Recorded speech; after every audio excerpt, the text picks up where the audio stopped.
right. Well, good morning, everyone, and welcome to our fourth meeting of 2024. Thank you again for your participation in this really important commission work as we have the responsibility of stewarding the financing of Virginia's early childhood care and education system. I'm going to kick us off by doing the roll. As I call your name, please reply here. If you are in the room, if you are attending by Zoom, please unmute, reply here, and give us the location where you are joining from. Secretary Amy Gadara or Delegate Emily Ann Gillickson. Secretary Brian Slater or Delegate Billy Reed. Here. Dr. Lisa Coons. Here. Senator Eben. Here. Senator Locke. Here. Senator Stanley. Senator Suderline. Yes. Delegate Bulova. Here. Delegate Cherry. Here. Delegate Hayes. Delegate Campbell. She's in the restroom. She's here. Delegate Coiner here. Ashley Allen. Here from Henrico. Thank you, Ashley. Belinda Astrop. Ellie Bracey. Jason L. Kuby. I am here virtually from my home in Richmond, Virginia, a little bit under the weather, so weak in body, but strong in spirit. Thanks, Jason. Simon Fiskus. Here, Madison.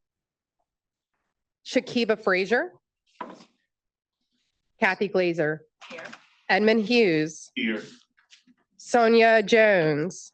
Here in Rocky Mount, Virginia. Kristen Kane. Here, Ashburn, Virginia. Todd Norris. Here, joining from Ready Region Southwest. Nicholas Palacio. Yeah. Stacy Parham. Here. Benita Petrella. Here. John Saleh. Here, Midlothian. Travis Staten. Here in Abingdon, Virginia.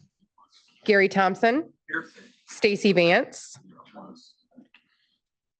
Kevin Waddles. Here. Commissioner James William or its delegate. Here and calling in from Denver, Colorado. Rachel Williams. Elizabeth Winkle. Here from Richmond, Virginia. Thank you. All right. Just to ground us, we got you, Delegate Campbell. Thank you. We're glad you're here. Mike, Delegate Cherry took care of your attendance. Just making sure as we start each and every meeting that we are reminded of our responsibility and charge, as well as for anyone new who's joining us and listening in on our meetings. As stated in section 2.2-208.1, the Commission on Early Childhood Care and Education, in recognition of the fact that early care and education of young children is linked to academic success and workforce readiness, the Commission is hereby established for the purpose of providing recommendations for and tracking progress on financing of a comprehensive plan birth to 5 early childhood care and education system. Simply put, this Commission is charged with setting a vision and making recommendations for financing the early childhood care and education system in the Commonwealth.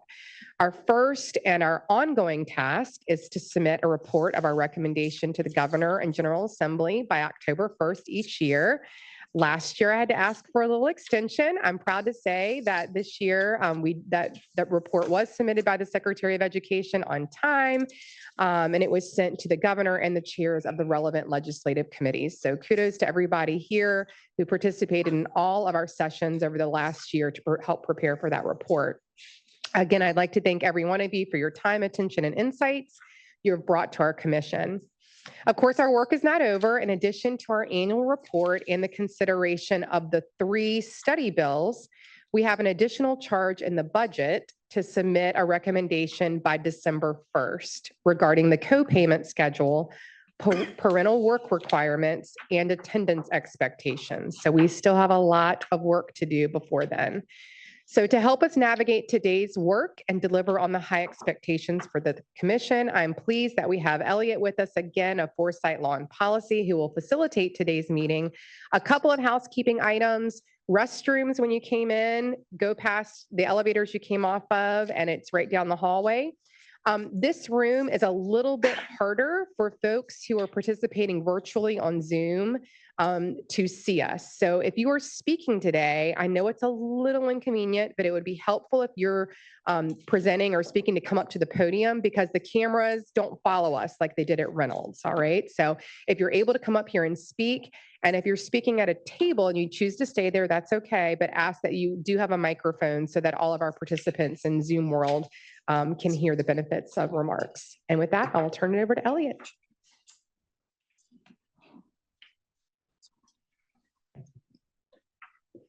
Thank you, Delegate. And I think the most important thing I was going to cover was the video camera piece. So you already covered that for me. So as the delegate said, it's exciting to be here in the wake of having filed a timely report, but there is a great deal more to do. And today we are going to do that.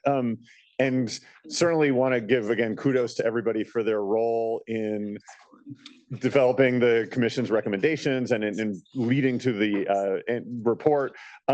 But today, one of the things I want to emphasize is that we have a lot of discussion topics that don't necessarily need to come to final resolution today. We're going to be laying the table for some decisions that are going to get made down the road, but that we really do have some space to process and learn from each other and listen and absorb. And so I hope that we'll be able to take advantage of that and come out of today wiser than we went in, and then have a little bit of time for reflection before our next meeting, where hopefully we'll be able to take some of those things and sort of tie them up neatly as we wrap up our work for the fall. So with that said, there's a lot we're going to cover today. We're going to start by hearing some report outs from study group 4, which has been assigned the budget language that directed the commission to review and recommend updates to the current co-payment schedule, parental work requirements, and attendance expectations, all relating to the child care subsidy program and mixed delivery grant program. So today we're going to focus on parental contributions and work requirements, and we will address attendance requirements at our next meeting on November 1st. As part of each report, we're going to receive new data from the Department of Ed, which will help all of us understand the current impact of parental contributions and work requirements. And thanks very much to Jenna Conway from VDOE, who, in addition to providing those, will also provide an update on last month's presentation on family demand and wait lists. So on each of those, again, as we've done in previous meetings, we will hear an update from the work group. You'll get some additional data from the department and then have a chance to discuss at your tables. The folks virtual who are online will have a chance to have their own discussion, and then we will go around and report out. And again, we will be asking folks reporting out to come up to the podium, given the technology of the room. After lunch, we will come together to summarize the morning's discussions and next steps. And then we will hear from Delegate Coiner and Delegate Bulova, who will follow with a discussion about strategic levers for implementing the commission's recommendations. And then after that, Deputy Secretary of Education Emily Ann Gullickson will close us out with a discussion of incentives for increasing childcare supply through capital investments and related strategies. We will also have time for public comment if there's anyone who wants to offer that. So that is a lot, but we're going to get through it all, and we're going to get through it in 4 hours so that you can get out on time.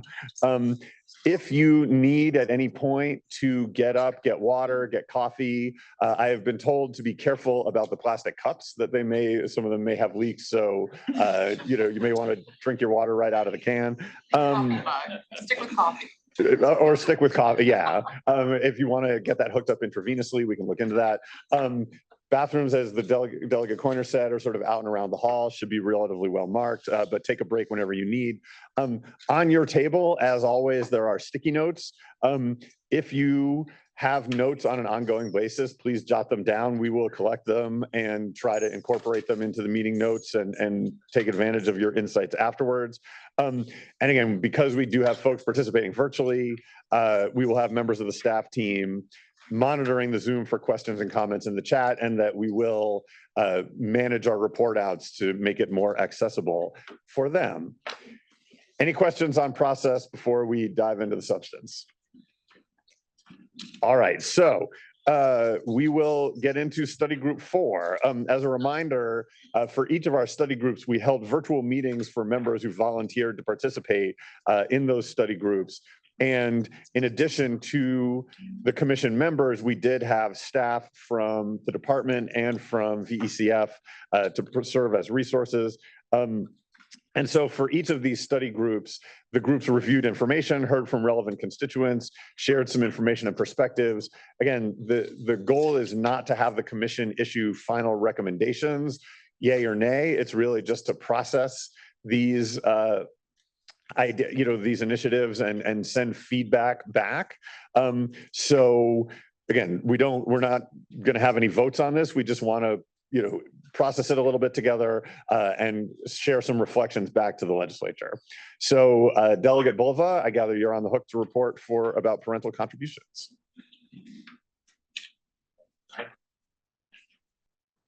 All right, good morning, everybody. All right, well, come on, let's get excited about this. We will get through in 4 hours because today is my wife's and my 31st wedding anniversary. And if you want to see me at the next meeting, I will get back in time. So anyways, as Elliot, what I had mentioned, so I am pleased to provide a very brief report on Mighty Study Group number 4, which deals with budget language regarding parental contributions.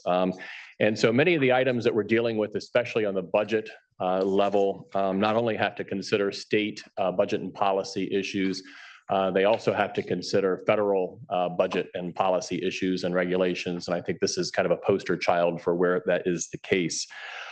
So first of all, I guess to set the stage, we do have new federal rules that require, so it's a mandate that families receiving public assistance for childcare pay no more than 7% of their gross household income. And so that is our ceiling, folks. We can't go above 7%.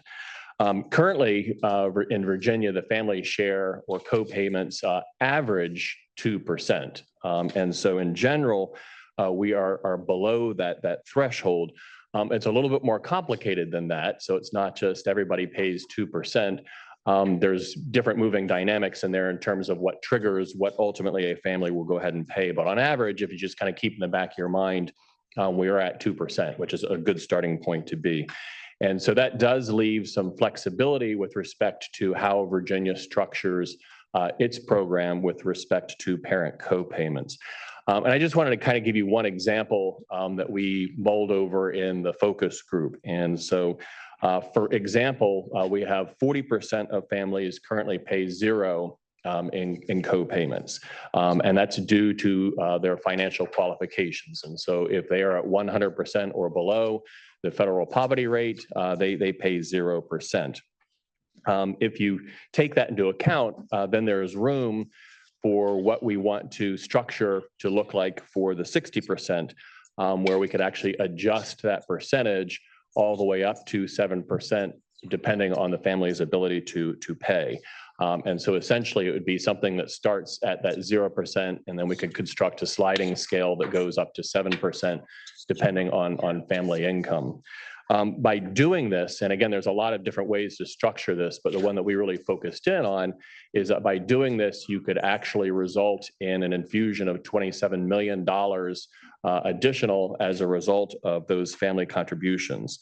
And if you want to put that into context, thinking back to our last meeting, that is 1,500 additional slots that currently we aren't able to provide with the current budget. So it's a significant amount of new slots that we could be able to add depending on how we wanted to adjust the co-payment formula.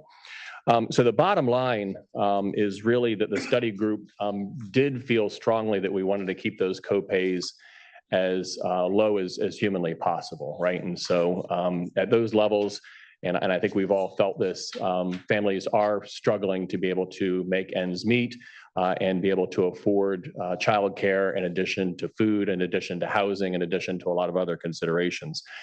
However, we did see some strong merit in increasing the family share up to but not exceeding that 7%, with a caveat, and that is if and only if that additional money could be retained and reinvested into additional slots. And so we didn't see any particular merit in increasing that ceiling only for that money to be swept away into the general fund and then go to something that has nothing to do or related with early childhood education. And so a mechanism that we could do and use for this, and I think we'll touch on this a little bit in the afternoon, is creating some kind of non-reverting fund or sinking fund or enterprise fund where that money could go into and ensure that as we save money or we have additional revenue sources as a result of family contributions, that money is ultimately plowed back into increasing the pool of eligible families and reducing those waiting lists. So the consensus was that this would need to be a package deal if we were to increase that amount to 7% on a sliding scale, that money would have to go for similar purposes. So that was the discussion that we had among the members of group number 4.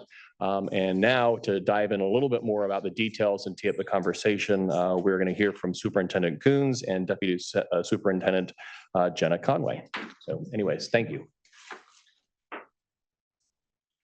For the efficiency of time, we're going to hear from Deputy Superintendent. Good morning. Good morning. All right. Good morning. I'm Deputy Superintendent Jenna Conway. We can move to the next slide, please. What we have been asked today in response to the work groups and a request from our senators and delegates is to provide a little bit more detail on some of the conversations that Delegate Bulova just described, as well as some of the other conversations and/or questions that have come up in prior commission meetings. So I'll start with the parent contributions. We can move to the next slide, please. One more. So as a reminder, and Delegate Bulova summarized how the group discussed it, but there's a couple of key policy points to consider as we contemplate the very kind of proposal that the delegate just put forward. Can families contribute more if and only if, right, those contributions can support more early childhood slots? And what are some of the state and federal regulations that affect this commission's recommendation? So as noted before, there's a 7% cap and that families are contributing 2% of their gross income on average. You'll note that according to JLARC, which provided that 2% number, you'll see that the average copayment has gone down since the pandemic. So this provides the pre-pandemic monthly average was about $82 per month, and our current average is about $77 per month. Even though we have increased the income limit up to 85% of the state median income. So you would think that sort of to kind of keep it on par with what it was in the past, that with a higher overall income limit, you would see higher copayments. Instead, as noted, we've actually we've reduced those. And a part of that came out of, we had no copayments during the pandemic, during this time of extreme duress. We brought back pandemic copayments as required by the federal government. And now we sort of sit at a place where we are, in fact, receiving contributions from parents, but it appears both from that 2% number and when you compare the monthly averages, that there's the possibility to go higher. Federal regulations, just a couple of key points to note. The 7% cap, as Delegate Bulova noted, is now a hard and fast rule that is now in effect.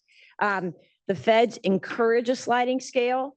They require copayment, but they also say for certain populations, and they're limited to the ones listed out on the slide, states are allowed to waive a copayment. So we are not allowed to go so far to say, oh, that, our families at 80% of state median income, we can waive copayments. We're not allowed to do that. So you have to charge a copayment. They expect a sliding scale, and they say there's certain groups that cannot pay a copayment, but they're very explicit about which those groups are. And this is important, and I'll talk a little bit about why this matters as I go into the numbers, but you're not allowed to increase the copayments at any point in time during the year.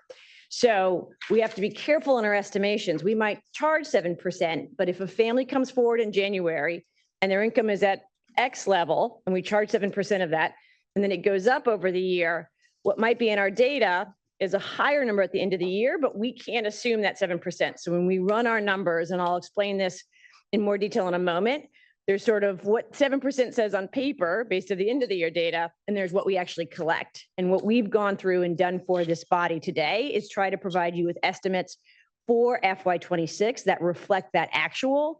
So we don't inadvertently make the mistake of saying we're going to get this amount of money, take that off the top, and then not have enough money to make through the year. So just that's partly why you'll notice, and I'll talk more about this, but that's an important to note that that's not a choice, that we are not allowed as a state to increase the co-payments but once a year. And the other really important note for our elected officials in the room is that neither DSS, Commissioner Williams, Superintendent Coons, Jenna Conway can change co-payments right now because the current biennial budget says that co-payments for mixed delivery and childcare subsidy are set at the FY24 amount. It would require a change to state budget language in order to put in place any of these changes. Next slide, please.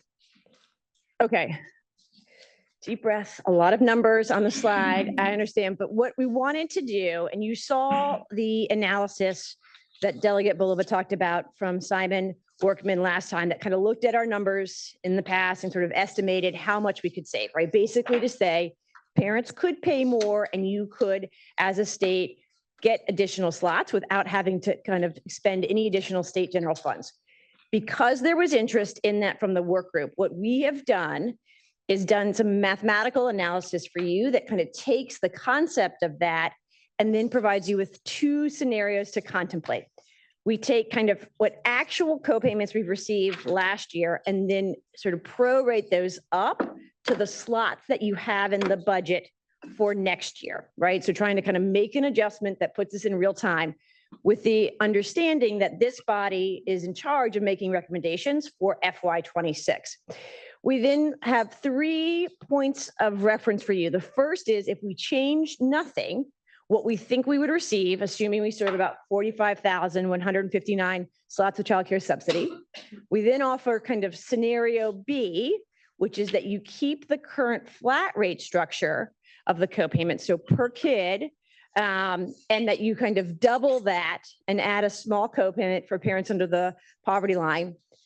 And then we also offer a scenario C, which is you sort of move away from the flat wage structure that we've recently moved to. You go back to just kind of basing it on your income regardless of the kids. And so again, the difference here being that if you have 2 kids, right, it's sort of in the way the market works is you generally pay per kid, right, in terms of co-payment. If you do it in income, it doesn't matter if you have one child, 2 children, or 3 children, you pay the same amount, right? So it's just a slightly different incentives in terms of thinking about how we want to handle. Do you want to make it more expensive if you have 1 kid, or do you want to make it more expensive if you have 2 kids, right, or more?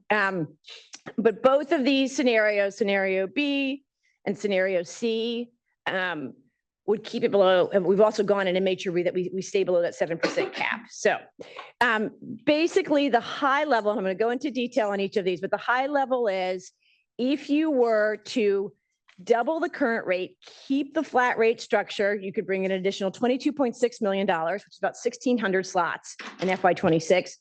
If you move to the 7% for all, you could bring in an additional $41 million in co-payments, an additional 3,000 slots. So again, kind of 3 scenarios. You have this in the slides at your table, but kind of sort of green is the baseline. Orange is the double the flat rate, and the yellow is the 7% for all. If we could move to the next slide, please. So this just gives you the baseline. A couple of points just to note. There's sort of 2 points. So one is, if you look at this chart, this reflects that flat rate per kid. So you might say, why is there a difference between the official copay per child and the actual copay? So this takes the actual composition of our kids right now. So whether you have 2 children on the program, 1 child on the program, 3 children on the program, and reflects what they're actually paying. So if you look at that bottom line where you have 115 families in that higher income bracket, what you'll see is the average is 180. The vast majority of those families have 1 kid, right? Because what's actually being paid is 182. In contrast, if you look at the line above that, the copay per month is 180 per child, but you see that they're actually paying 240, which means that some significant portion, right? A third of those families have 2 children. So that's kind of an explanation between, because we can't control how many kids you put on the program, but this is kind of rooted in the actuals. The other important piece to note on this slide is just to look at the difference in the numbers here. So again, as Delegate Bulova noted, what you see is we still have the largest number of families is in that very low income bucket, right? So this becomes, you might say, well, parents who are making $90,000 a year, they can certainly afford to pay more, and they can potentially. There's only 115 of those, right, in terms of the sort of prorated number here. But we have just under 20,000 families on the program or children on the program that are, below that federal poverty line. So that's kind of, those are kind of the dynamics. What are the different incomes of the families? How many kids per family across these different levels? And that's how we get to some of the, and then the other piece is that the co-payments can't go up. So on paper, it looked like if we were to kind of take historical analysis, that you could say, oh, it looks like we'll bring in 38 million. When we look at what we actually brought in, because the other point is families can come forward and lower their co-payments, and we're required to by the federal law if they're making less income. So because of that noise, and make sure that when we give you this data that you're making recommendations that we can then actualize without putting the state in an undesirable budget position. But really, what we can expect if we change nothing based on historical data, what we could expect to bring in co-payments, or what we would reduce off the top next year would be $28.7 million. Okay, now that's the sort of the status quo. Let's look at our two scenarios now. We can move to the next slide, please. So this is the slide where if we were to keep the flat rate structure, which providers have appreciated because it's a little bit easier to calculate, right? It's sort of this number of kid, it's a flat rate. So if you look at the different income brackets, it's very simple. If you're in this bucket, it's $120 per child, right? If you're in that bucket, it's $360 per child across the year. In this case, we would double the flat rate. So you kind of keep the simple structure. You cap it at 7%, and you add a $5 per month co-payment for families that are below the poverty line, but that have some income. As you'll see, this allows you to bring in more money, right? Just under $1 million from some of our low-income families, and then it goes up to a max of about just 12.7 million for our kind of families right in the middle. You then also see that we would be able to bring in $52.3 million, right? Additional dollars. And that with the kind of difference between that and the dollar amount I cited on the prior slide, that you could serve just over 1,600 more birth to 5 slots. So these are birth to 5 slots. Birth to 5 slots are more expensive than all age slots because of what we know about the cost of serving infants and toddlers. If you're thinking about this and you're sort of thinking about, again, think about this in terms of like, okay, are we comfortable with these kind of flat rates per family per month, which again goes to $60 per year for kind of a lower income family, all the way up to $360 per month times 12 months. All right, that is your flat rate option. We think this is probably the sort of maximum we could increase the flat rate while staying in line with the federal requirements. It would keep the simplicity of structure. We would work with the budget folks to make sure that we kind of get an actual in there so we're not overly discounting. And that would be fairly simple to execute because the structure of the co-payments is all in place. We would just change the dollar amounts assigned to each family level. Option C, move to the next slide, please. Option C would be a structural shift and going away from a co-payment per child and then basically kind of creating, which again, there's sort of a total of 4 different levels of co-payment, to one where every single child in the program would have a different co-payment, which again, we think about that from a provider perspective, it means that every single one of your revenues that comes in is a different amount based on the kind of co-payment that the parent is charged. You'll see that there's a lot more variability here in terms of the average amount and charge per family, but it would, and these numbers reflect what their actual income was. So for families that are below the poverty level, this would vary, but the average would be about 47 per month. So significantly higher, up to 183 per month. And as you see, again, based on, remember this, this is about sort of the income within these buckets and the kind of averages, you'll see that these different amounts kind of average per month. There's going to be quite a bit of range on this, right? Because every single family, what they do is they get your income at the beginning of the year and they calculate that individual copay. So it's a little hard to kind of understand, but it would be capped at 7%, right? It would be sort of at that 7%. With our best estimate, you'll see that even though on paper, right, it would say that you would be able to bring in just under $92 million, based on what we've seen historically, we wouldn't want you to budget more than $71 million of a discount here, right? Just because that sort of phenomenon of states are required to reduce your copayment if you come in with lower income. We can't raise it. And we have to be realistic about how much that kind of goes up and down, particularly when you think about the nature of the work for many of these families. So we think realistically, based on historical data, that you could bring in $71 million in co-payments, which would enable you to serve an additional 3,030 birth to 5 slots of childcare subsidy without any additional state general funds. We have done this before. This is roughly, we sort of charged it based on income. It was a sort of a different sliding scale.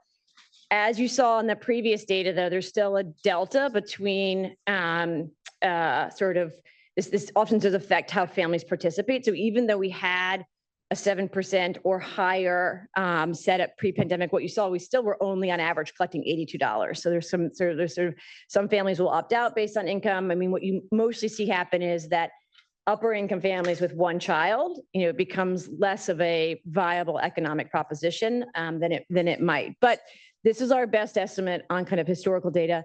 This would require some logistical and technical changes to put this back in place, moving away from the flat scale, but would be feasible. Next slide, please. We also looked at the mixed delivery program. So that is the child care subsidy program. Leave it as is, sort of 45,159 slots with the current dollars.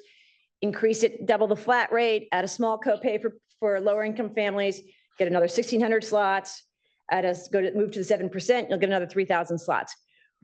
We looked at the mixed delivery program too. Again, the green reflects if you change nothing for the 2,530 slots that we're expected to serve in FY26 and how much you would bring in, just under $1.3 million.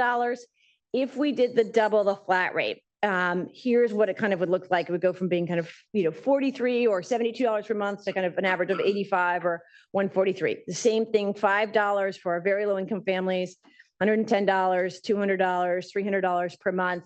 What you see is by doing that, you could serve an additional 100 children, birth to 5 slots. I'm sorry, there's a typo here. This should be birth to 5 mixed delivery slots, not CCSP slots, but you could serve 100 more mixed delivery children with that amount. Because of the way that we currently capture mixed delivery info, we sort of indicate on the form which of the income levels you are in, but we don't sort of systematically collect your actual annual income. It's not possible at this time to estimate kind of moving to the 7%. We could do that. That would take a little bit more of a technical and operational shift, and we can work with the foundation and the Ready Regions to determine how we would do that, but we're not able to provide an estimate of that today. Next slide, please. We wanted, and I spoke last time about the kind of parental demand for the child care subsidy program, for mixed delivery, and for the Virginia Preschool Initiative. You might say, well, what about co-payments for the Virginia Preschool Initiative? Wanted to make sure that we just level set with everybody that there are no required parental co-payments for VPI for the 24,842 children who participate in VPI. This is 3- and 4-year-olds. Remember, this is academic year, academic day. Just a couple of points to note here. Again, the income eligibility is a little bit more restrictive than CCSP, although some flexibility. It is a different duration, right? It is 990 hours, right, versus childcare subsidy or mixed delivery over 2,000 hours. Families are not required to be working in school, job training, or actively working for work.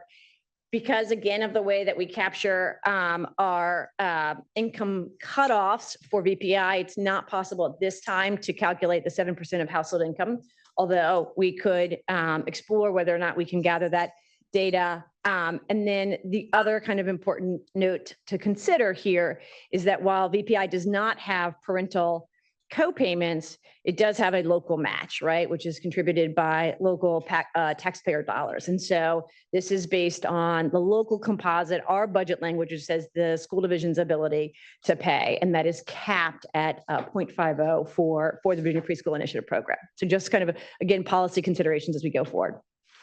Next slide, please. So the other just data element that I wanted to share in response to questions that have come from the work group or from this body. We heard in the feedback in the prior small group discussion about parental contributions that there was this sense coming from providers that and families, I think Nicholas mentioned this as well. I know Benita raised this point that even in addition to the official co-payments, that there might also be other fees or dollars that families are expected to contribute. The other point that was raised is that for some families, or some providers rather, they might just take the discount on the rate. So as a reminder, when we charge the copayment, we do not monitor the collection of that copayment. So if the rate is $100 per month and the copayment is $5, the state only sends $95, right? And then the responsibility and or sort of decision is on the provider, who can either decide to collect the $5 or just to take the $95 that the state sends. And so I wanted to share in response to that kind of theme and that set of questions that came up from the discussion, what we found from our most recent UVA family survey. They said about 5,600 respondents statewide, significant number of families that participate in child care subsidy. And what we found is that, as you'll see, 85% of families are saying that they're paying fees. Some significant portion, just under 67% of that is co-payments. There's also half are saying activity fees. 35% are saying tuition. Other folks are also saying that they're paying friend, family, and neighbors.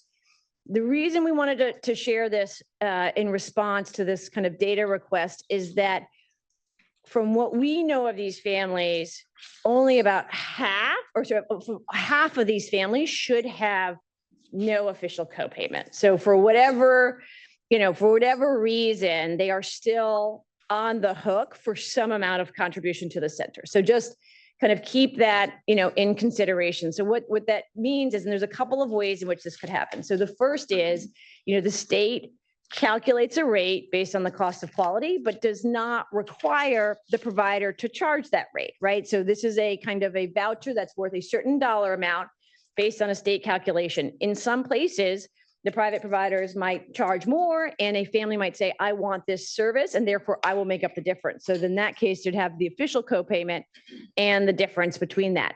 I think the other pieces there are, although we can pay a registration fee, there's also other fees that providers, because they need to be able to make their ends meet, pass on. But I think there's and the other part is there are, as I noted before, upwards of 40% of providers, particularly for our lower income families, will either permanently or temporarily kind of forgive co-payments. So I just want to kind of put this data point out there that sort of says, there's what we officially charge, right? There's what we can actually collect and discount prudently. And then there's still, families are on average paying more than what is just officially recorded in terms of the co-payment. So just kind of keep all of that in consideration, in addition to those state and federal regulations that affect the recommendations of this commission. With that, I think we're moving to questions now. Yes, so let me pause for questions before we move over to member discussion. I feel like this was a very aggressive amount of data to start with the morning. So again, Elliot's point about coffee, it's still there if you need that, and or glasses, right, to see the very small numbers. But I just wanted to take what was kind of conversation coming out of the work groups and provide that specific estimate so that we could ground these recommendations and what the FY26 reality.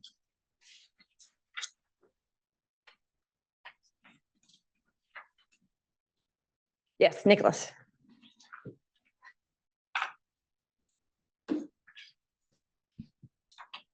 Probably really isn't a question, but I guess looking at the copay per child and then your comment about the centers kind of eating the fees for that, was there any I guess it is a question. Was there any consideration that like a $5, $10 kind of that low amount would be low enough that family centers would just broadly say, you know what, it's $10 a month. I'm just going to eat that cost. And then this shifts from something that families individually should be providing versus childcare providers essentially subsidizing.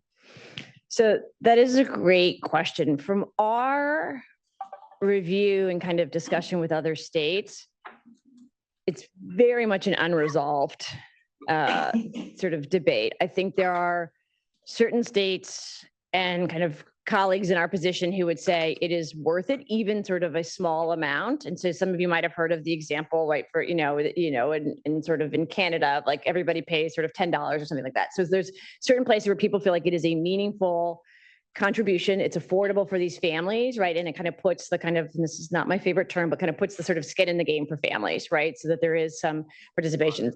In other places, providers would say it's simply not worth it, right? That it becomes not worth it.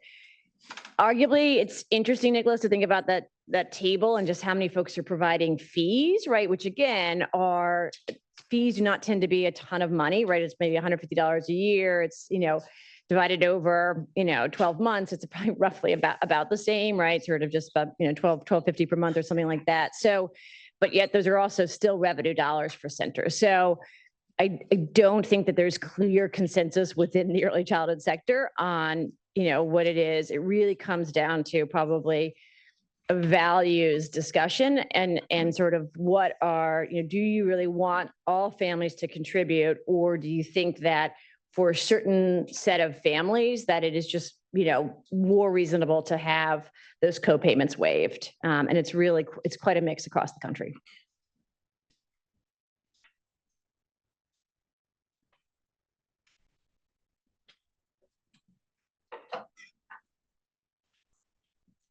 All right, thank you, Jenna. Is there anyone else from group 4 who has any comments they want to make before we go into table discussions? All right, so we are going to now have maybe 10 minutes-ish for table discussions, and then there will be a report out. So please talk amongst yourselves and process this. Obviously, there's a lot to balance in terms of the needs of the state, the needs of providers, the needs of families, and the impact that these policies have on all of those things. And so we will ask one person from each table and one person from the online group to report out. So please designate that person, and that person should be willing to come up to the podium, given our technology. Have at it. We'll be back in a few minutes. All right, I'd like to bring us back together. And as usual, just because I'd like that doesn't mean people are actually doing it, but so if we're gonna, I know people are still talking and that's exciting and good, but I would like to get us into the report out so that we can keep moving with the rest of the agenda. We are gonna go, our order is gonna be blue, green, online, red, yellow. So everybody be ready to come up when you're next.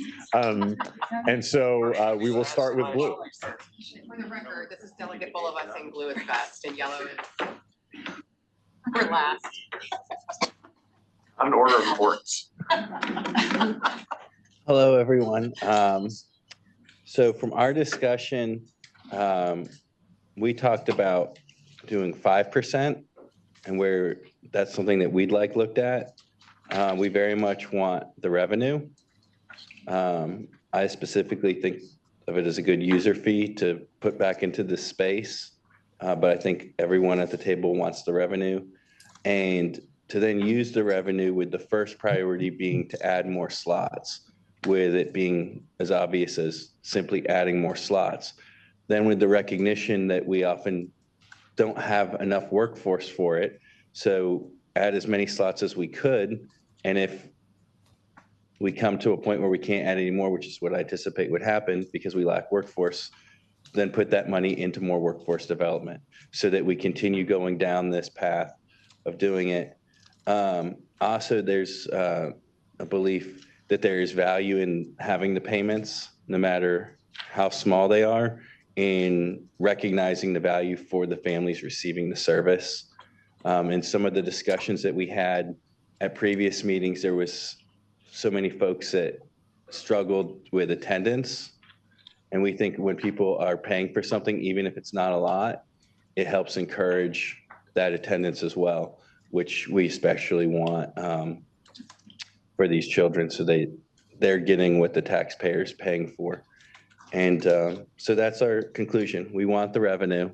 We like the payments and we see the value in it.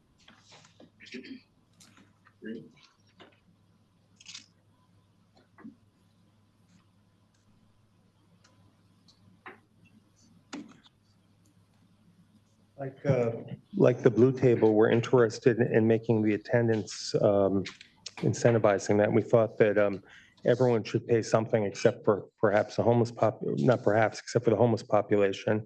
But we came up with kind of a hybrid approach. We're wondering if we could double 0 to 100% or 0 to 150% of poverty level. And then in the higher tiers, raise it to 7% or a percentage to add a meaningful number of slots. I mean, we like the idea of reinvesting into a meaningful number of slots, but at the lowest levels of income, maybe just double instead of percentage.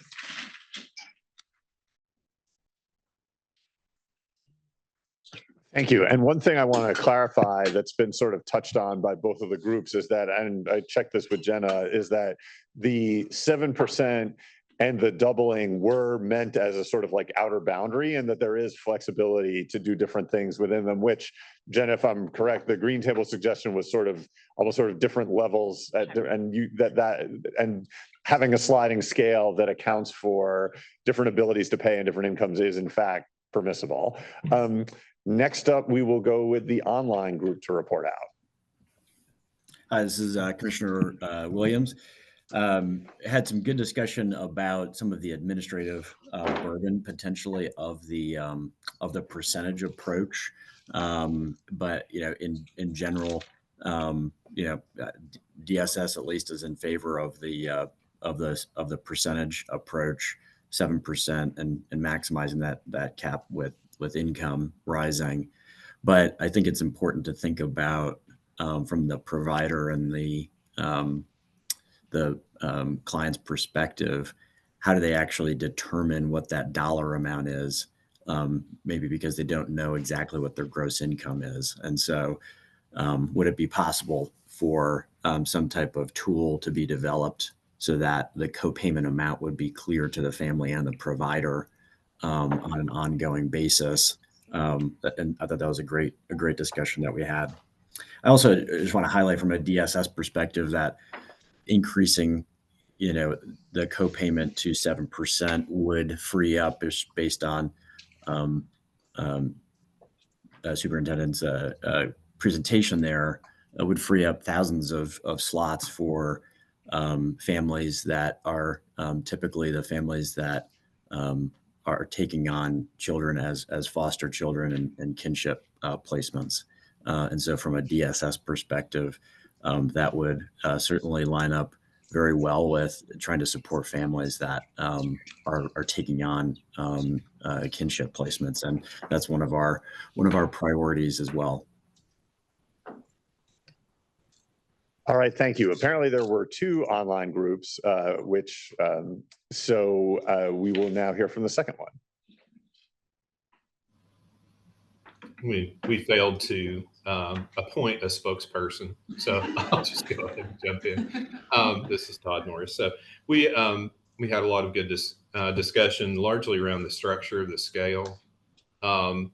Generally, I think there was agreement that doing something different with the scale and requiring something different for family copays was a reasonable and acceptable path forward to creating more slots, but that it was difficult to understand both the direct consequences and unintended consequences of the structure of the scale in a short amount of time. So we would encourage this Commonwealth to really look at that closely and attempt to understand the implications for, especially for low-income families and the asset-limited, income-constrained employed, the ALICE group that might be in that second tier pieces of the scale, just to be sure that we're not accidentally or that an unintended consequence is actually a very negative impact on the lower income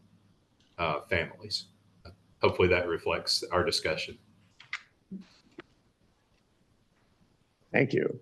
Red table?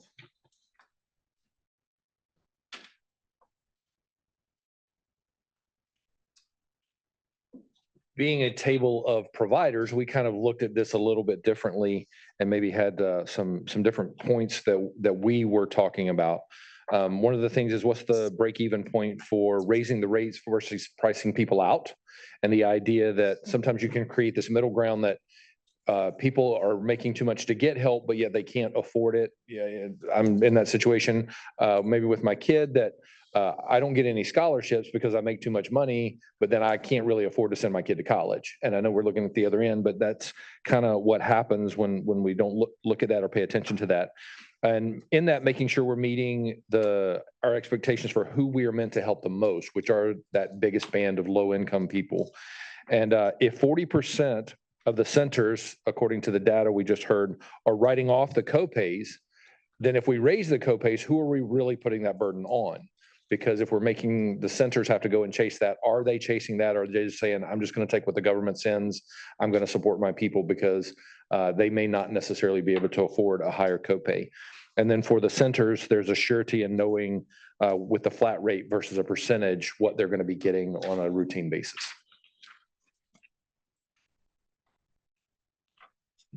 All right, come on up, yellow group. So I won't repeat some of the common themes, but we, first of all, completely agree with Delegate Bulova and the study group that whatever we do to create new resources ought to be locked up, preserved for this. So we just want to reinforce and double down on his initial comments on that. Secondly, we felt there was an opportunity to do a little more benchmarking on the 2 to 7% range. We were speaking to Jenna because we were going around our backs to get to our elbows on how to do that, but looking at doubling versus the incremental rate, who are we really impacting, and have a little more incremental study. We could likely do that just extrapolating it, but we would make a mess of it. So something that would give us a little more data on that.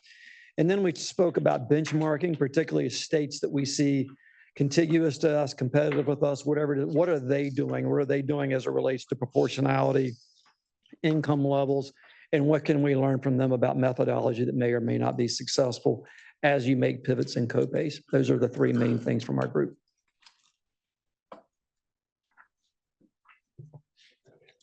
Thanks to all, and it sounds like there were some really good conversations and that there was some consistent appreciation of a couple of things. I mean, one is it does seem as if folks are really focused on, as the yellow table said, keeping the money in the system and using any parent revenue to support childcare families and providers in some way. And then also an appreciation for the complexity of rate scales with a consistent principle of how are we making sure that we're taking the best possible care of the families that need the most support, but an openness to exploring sort of what happens after that, right? And so I don't envy the Department of Education team that's going to have to dig into this further, but that I think understanding some of the outer boundaries and principles led to a helpful start, and we will go from there. So in terms of the depth of conversation, it does not get any easier for you, because next we have a conversation about work requirements. And so to report out on behalf of Study Group 4, Delegate Campbell.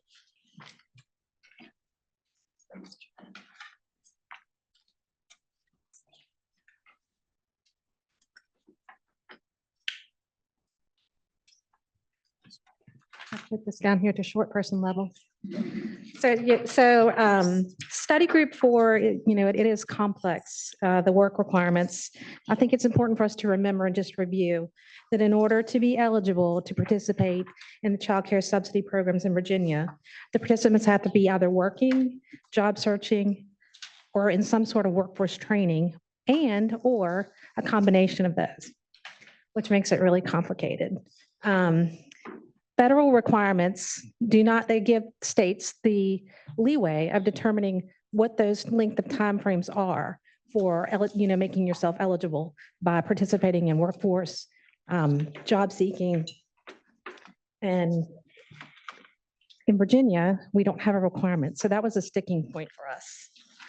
Also, the eligibility redetermination it occurs only once a year. So when things change within a family, we're not going to capture that information until the following year.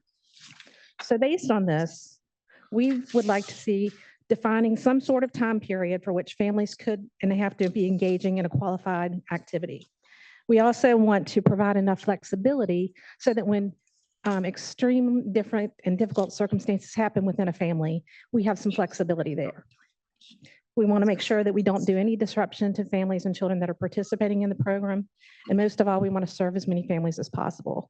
So we posed these questions to VDOE to find out what would be the impact if we did change the work requirements. What kind of efficiencies could we derive from that? And I'm going to turn it over to Jenna, who's going to hopefully give us some of the answers that we asked for this.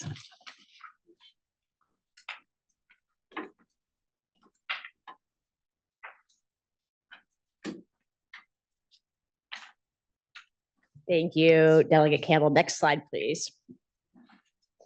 All right, so as the delegate noted, I'm sure you'll be surprised to hear this, that there's quite a bit of state and federal regulations that affect this body's recommendations on job search. So right now, it's a combination of things. You are required by the feds to have activity requirements. So this is distinct from some of the other the kind of the quote unquote sort of school options. This is the creation of the Child Care and Development Fund and Block Grant was part of the effort shifting from public assistance to supporting greater self-sufficiency. So that's kind of rooted in the federal regulation, although they encourage you to think about job search in two ways.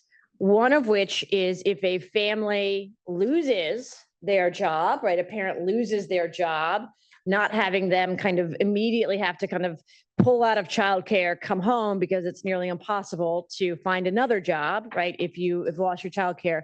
And when you first apply, if you are, for example, kind of coming back after some parental leave and you say, I'm looking for a job, but I can't look for a job if I'm, taking care of my 2-year-old. So that is allowable underneath in line with the federal regulations.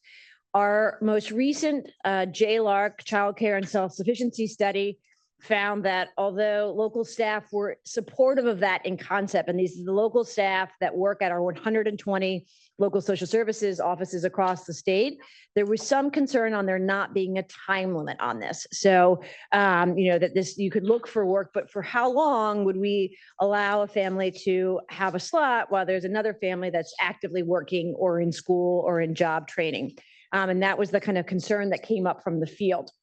The feds do allow you to create either sort of, not have a time limit on job search or, to limit that to 90 days at initial eligibility. And the key piece here, though, is if that you're working and in school and we allow you to have, and you sort of apply for some job search to get additional hours, we can't time limit those. So if you're working and in school at all, we got to give you the full year because that's what the federal requirements. But if you are only looking for work, or if you've lost your job entirely and you're looking for work, we can time limit it to 90 days.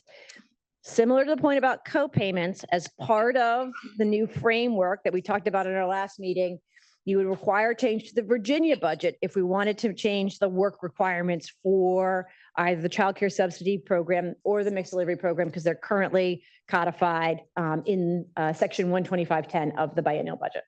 Next slide, please. So what we did is to look at for the kind of the current last few years, since we made the shift and made job search allowable, to look at its utilization and to look at the kind of different facets of this. And so again, pretty wonky, but let me walk you through this. So of the sort of thousands of kids served in each of these years, and again in FY24, think about just around, you see about 38,000 cases. You'll see total cases in that row. So 11,000, 19,000, 25,000, 38,000 cases for which we have data on you'll see that the number of families that qualify for job search across these kind of various permutations has increased. 279, 1,100, 1,700, just under 2,300 at the, going through June 30th of last year. And so you see the kind of the share has increased, right, from 2, 6, 7%, a little bit lower as a percentage of cases in FY24. What's important to note is that you might say, well, okay, well, we could get 2,293 slots back. We can't, because for a subset of these, and this is this white row, these are families where they are combining job search with going to school, job training, or working, right? So for example, if I am a gig worker and I come up and I'm like, I only have 20 hours, that's all I can report to you for the last month when I'm working with my eligibility worker, but I'm trying to get more shifts. They say, okay, how many more hours are you looking at? I'm trying to get 25 to 30. They can then adjust that so you can get more childcare so that you can be able to take on more hours. In those cases, which is again about 747 out of 38,000, 39,000 last year, in those cases, because they're working, they have to get eligibility for the full year, right? So we have to kind of take those cases out of the calculation. For the cases that are highlighted in light green, so the 855 and the 691, if you look at the FY24 column, this is where one parent, this is two-parent households, one parent is actively involved in work or in job training, and the other parent is only job searching, In that case, we can say, because we can time limit or eliminate the job search eligibility there. And then in the last column here, where all available parents are only job searching, so no work or no school activity, you could either eliminate or time limit the eligibility. So together, that represents sort of last year, historically about 1,546 kind of cases, that you could either eliminate or you could reduce the time on. And then if we took that and did that same methodology of kind of prorating the 38,000 up to the 45,159, right? Your sort of your slated slots for FY 25, or for the 42,719 for FY25, what you see is we can save about 1,725 cases that would be kind of job search only. If you eliminated job search, then you could probably get around that. It's a little bit tricky in terms of when people lose their work, but around 1,700. If you time limited that, right? So you just said it's going to be 90 days for job search, you probably could provide up to roughly between 1,200 and 1,300 additional slots. These are all age slots. We are still running the numbers on kind of the makeup of the job search only. So again, it would be slightly lower number of slots at its birth to 5, but that kind of gives you the ballpark, somewhere 1,000, 1,200, 1,300 slots that you could, more children you could serve by time limiting job search eligibility. And that kind of gives you, again, the share of the cases. So I think it was important to note, although this is a sort of resounding theme that came, from our local offices, I think a frustration, and I know we talked about the kind of value of a slot at our prior meeting. It's a fairly small percentage of the portfolio, and I think that's just really important. We want to think about this could be an important 1,000 slots to save, but also to recognize that the overwhelming majority of families participating in this program are involved working or in job training or school. Next slide, please. The other piece that came up, and just an important sort of, from the family perspective, and I know this is something that, from our families in the room right now, is and this is why we think job search is so important in terms of being able to add additional hours.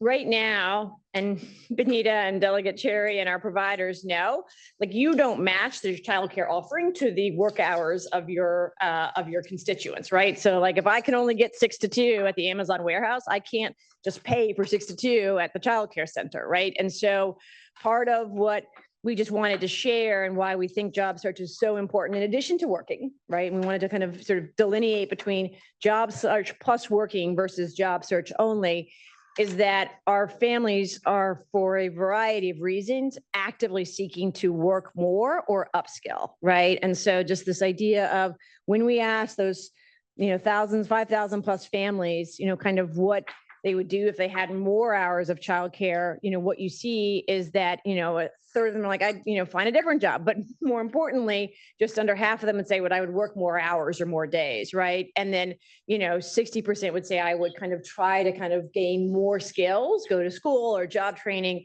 to be able to pursue greater self-sufficiency. And I just think that goes back to Delegate Cherry's point about, the vast majority of families, right? The sort of, 20 to 25,000 of these families are working, but still very low income, and recognizing that they are actively pursuing greater self-sufficiency. And so thinking about how you might reasonably time limit for folks who are only looking for a job or who've just lost their job, but then you also want to keep job search to enable our working low income families to kind of pursue upskilling, continue to pursue more hours to bring in more revenue for their families. Next slide, please. With that, let me see if there's any questions. And if we actually want to go back to, because I think so we can see the slide with the numbers on it. Yes, one more, please. There we go. Hi, I might have missed it, but what was the average length that the person took to find a job that they were? So that's a great question, John. We can get you some data on at the end of the year, whether or not folks had a job. The vast majority, I think something of 70% of, or 70 to 80% of families that are on job search are, have employment by the end of the year. The challenge is that the way it's set up is you don't have to report to us. So remember that same point around your co-payment can't go up. And so we don't have kind of month to month data on whether you got an employment. We do know that very few families are job searching 2 years in a row, but we're only required to check on your status, unless we were to time limit this every 12 months. Was the 90 days then? I'm sure there was some statistic for choosing 90 versus 120 days versus 60. Yeah, the 90, John, is the federal. It's the federal minimum if you lose your job, and then it's the kind of the federal recommendation for time limiting job search. The other thing, to Elliot's point on the prior one, is you could also provide some discretion. So it doesn't have to be a binary decision, as long as you don't go below that federal recommendation. But you could say, we want it to be 90 days, right? If you lose your work or if you're just starting. But you could also give the ability to grant exceptions, right? So in extraordinary situations where a family could demonstrate that, like, I actively looked, and then I had this sort of medical emergency, but then I've got an interview and I just need sort of 30 or 60 more days, it would be possible for us to work with Commissioner Williams and our local social services office to create kind of a hardship waiver. So the 90-day rule could apply for the vast majority of families, but there also, and I know this came up in the last month's meeting, there could be some waiver process for extraordinary situations that could be reviewed by like the local social services director. We could track that to make sure that that wasn't being used for circumstances that weren't extraordinary, but that would be allowable under the federal rules. So again, and it could be more than 90 days, right? It could be 120 days depending on that. So again, we just wanted to present to you today kind of the benchmark of what it would take to remove it entirely, and then what would be the sort of shortest amount that you could limit it to would be 90 days. But you could go up from there if you wanted to.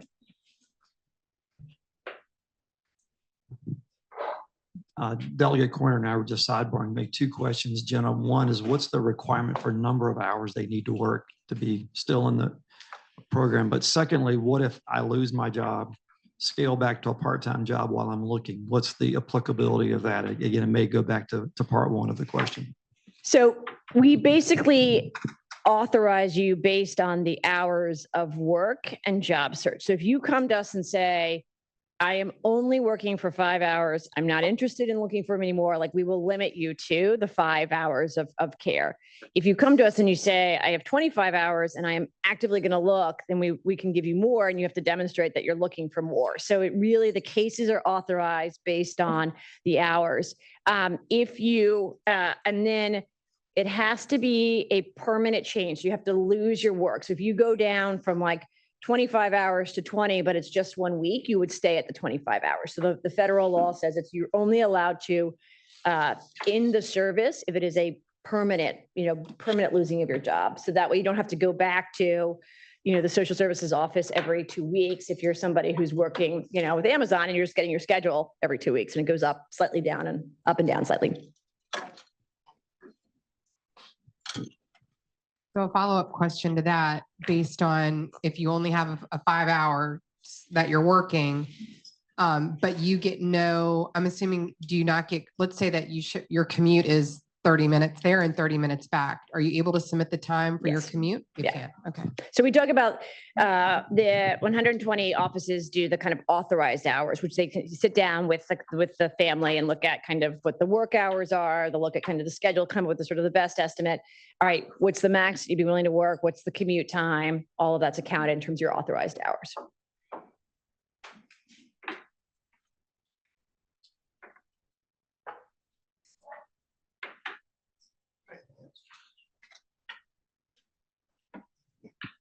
Great. So we're a tiny bit behind schedule and we're going to get back on schedule, but I don't want to cheat you out of a chance to dig into this meaty topic. So please take 10 minutes at your table and be prepared to report out in some different order. But again, please designate someone to report and have at it. All right. Well, it seems like there are some lively conversations going on. And I would say, much as I hate to stop them, but I don't actually usually stop them. But this time maybe I did, so that's great. All right, so this time we are going to go yellow, online, blue, red, green. So the yellow table, if you could start us off, that would be great.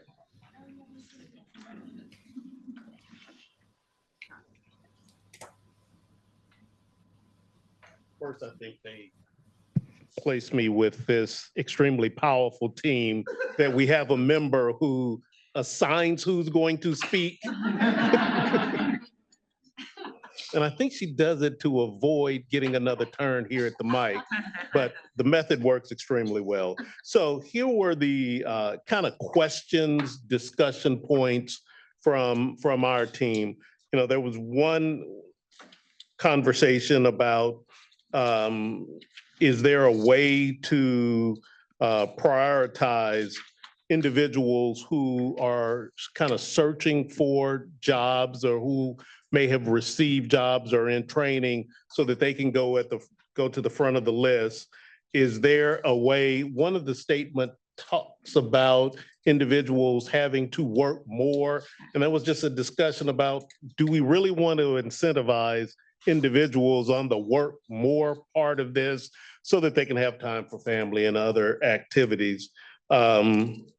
The third kind of item that was discussed is there a way to look at truly pursuing some of the jobs that are more high demand, high paying? Is there a way to move those individuals up on some of these waiting lists so that those individuals that are in those roles, have the opportunity to actually make more money in this process? So those were the three items that our team discussed. Is there anything that the yellow team wants to add to this? Thank you.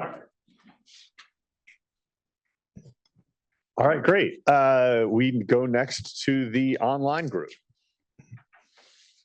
And I gather there was only one this time.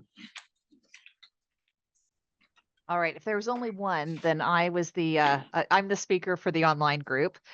So I think we had a couple of different conversations and sort of commentary. So I'll start with there's agreement that work requirement is important, and that is defined as seeking work, in training, in work. But we believe that that's important. I think one of the things that we would want to make sure is that there's sufficient time to find work for those who are out of work, whether that is, initially seeking and or transitioning, and also an effective mechanism to get back onto roles in the event that that time seeking extended beyond the time limit. Because, one of the points was it would be a shame to lose a spot, be without pay for a period of time, find a job outside that window, and then have no childcare, right? We're perpetuating a problem there. So I think, how do we adjust for that? One suggestion was, could we consider an attestation, excuse me, that's a attestation of a job offer and a future start date. So, maybe there is an adjustment within a certain time frame. Instead of you have to be in the job, but I have a job offer, recognizing that there are often pre-employment testing and background checks and things like that that have to be cleared. The other concern that we talked about was, while we understand that it's not on the centers to confirm the status of the guardians, the parents and guardians, there is a burden on childcare centers as they're trying to think about scheduling.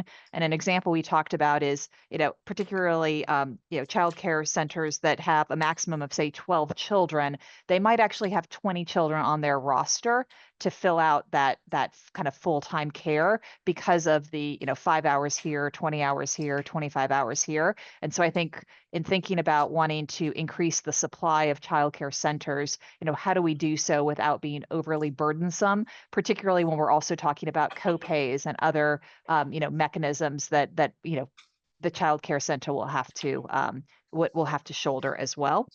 And then the other question, and this is more of a broader question, is are we structuring these requirements to reflect today's reality of what working life is, and that it's really no longer exclusively 9 to 5. You work with one company for your entire career, and really thinking about how are we considering the evolution of what we consider full-time work and how that work is delivered.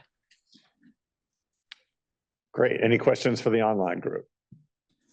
All right, blue table.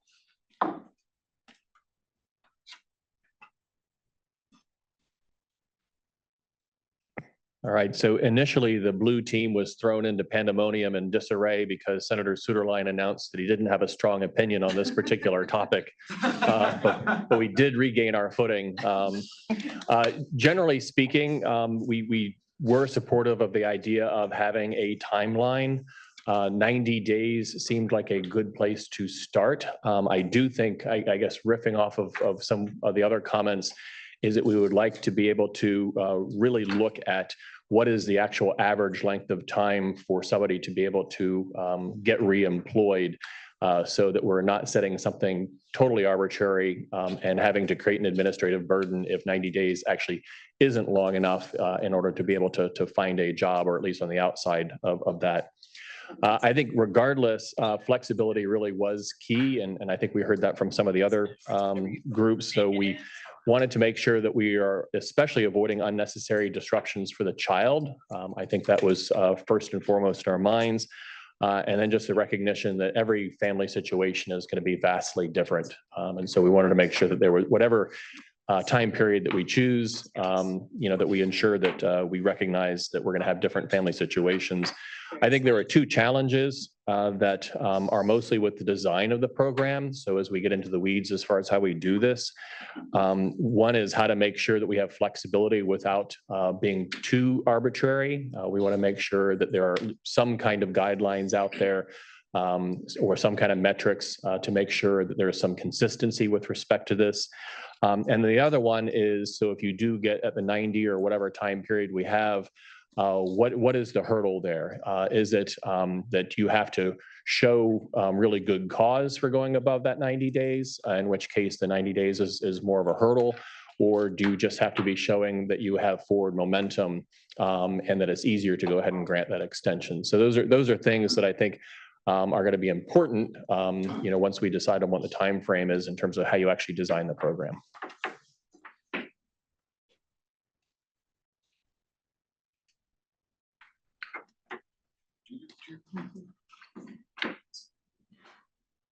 So a few things for our group as we were talking. Can we change the regulations if they're a wait list? So if we go to step one, we talked about this morning, we get a lot more waivers because we're charging a higher copay and we get rid of the list. Does that change how we approach some of this?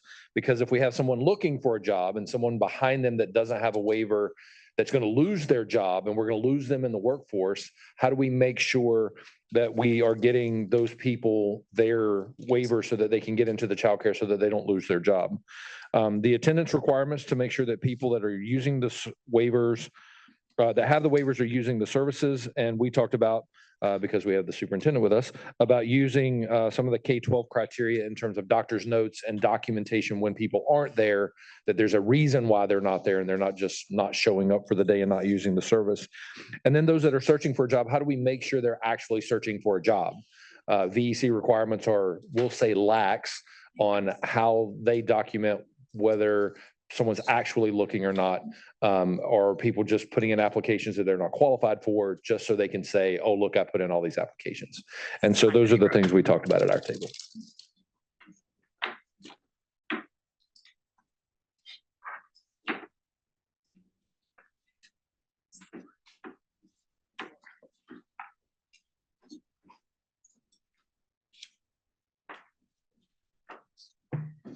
I would like to thank everyone that went before me because you basically covered everything that we had on our sheet. But the only thing that I will add is that if we could at our next meeting, if we can research what are some of the best practices from other states and how they're handling this in their states and things that we can do to mirror what they're doing to improve our system.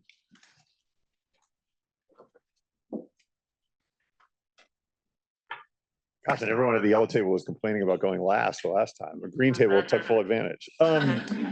So a couple of things I just want to point out, right, to try to tie it together a little bit. I mean, a lot of really valuable principles coming out of this conversation, right? The incentive to move up in employment, right, was something really interesting, and the appreciation that a lot of tables expressed for the difficulties of the job search process and the need for the state to accommodate folks who are in good faith pursuing, employment and the realities of today's work and wanting to have a little bit of flexibility to account for that, to provide continuity for families, some of whom are, in a really difficult position, and obviously for the children who are potentially impacted by that.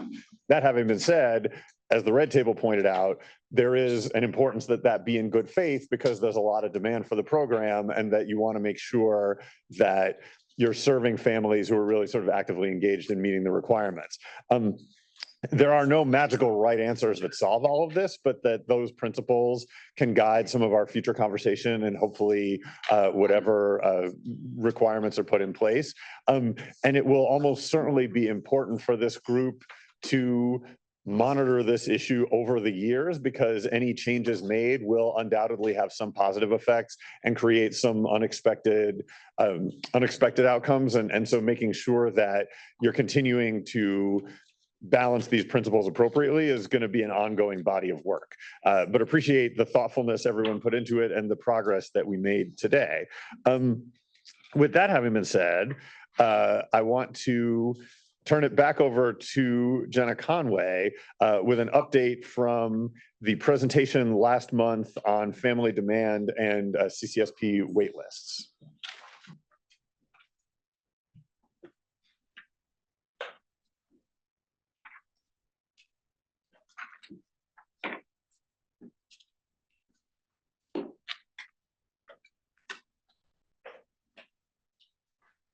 Excellent.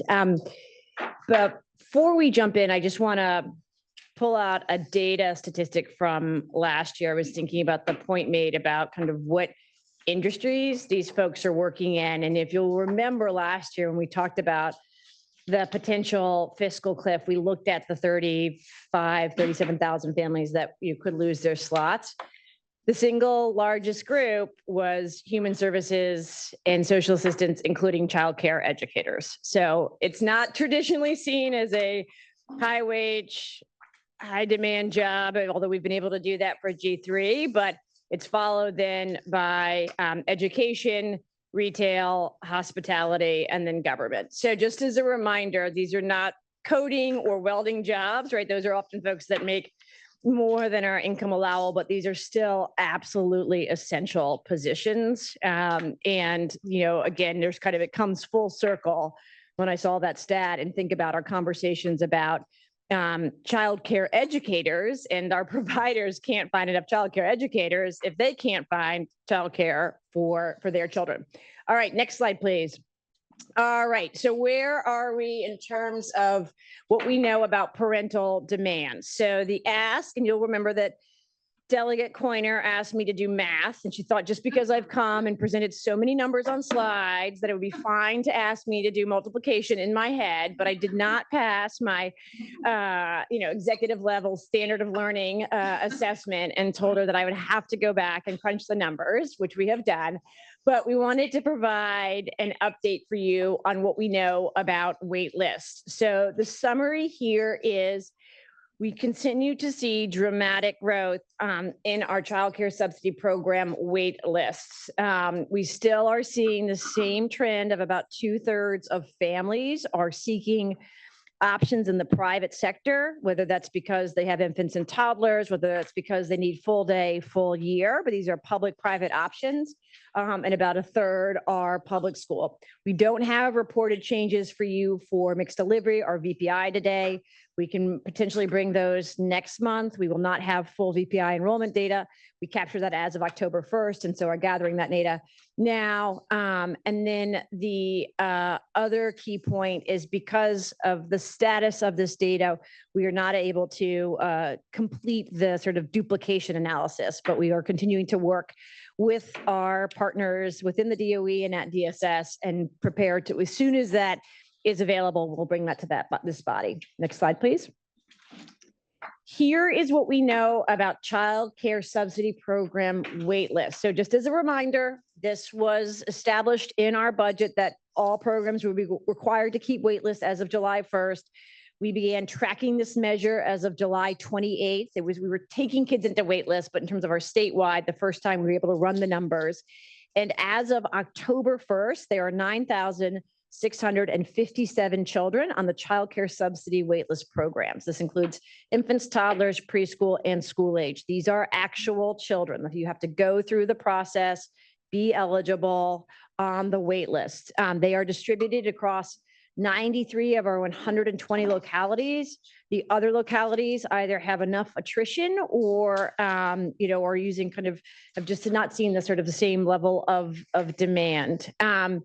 Of the 9,657 children, 4,100 are infants and toddlers. And I know we've presented a lot of number. I just need to emphasize that this is a really significant shift. And we think that there's something happening, and there's a bunch of hypotheses from, is it our unemployment? As I'll talk in a second, is it the awesomeness of our system?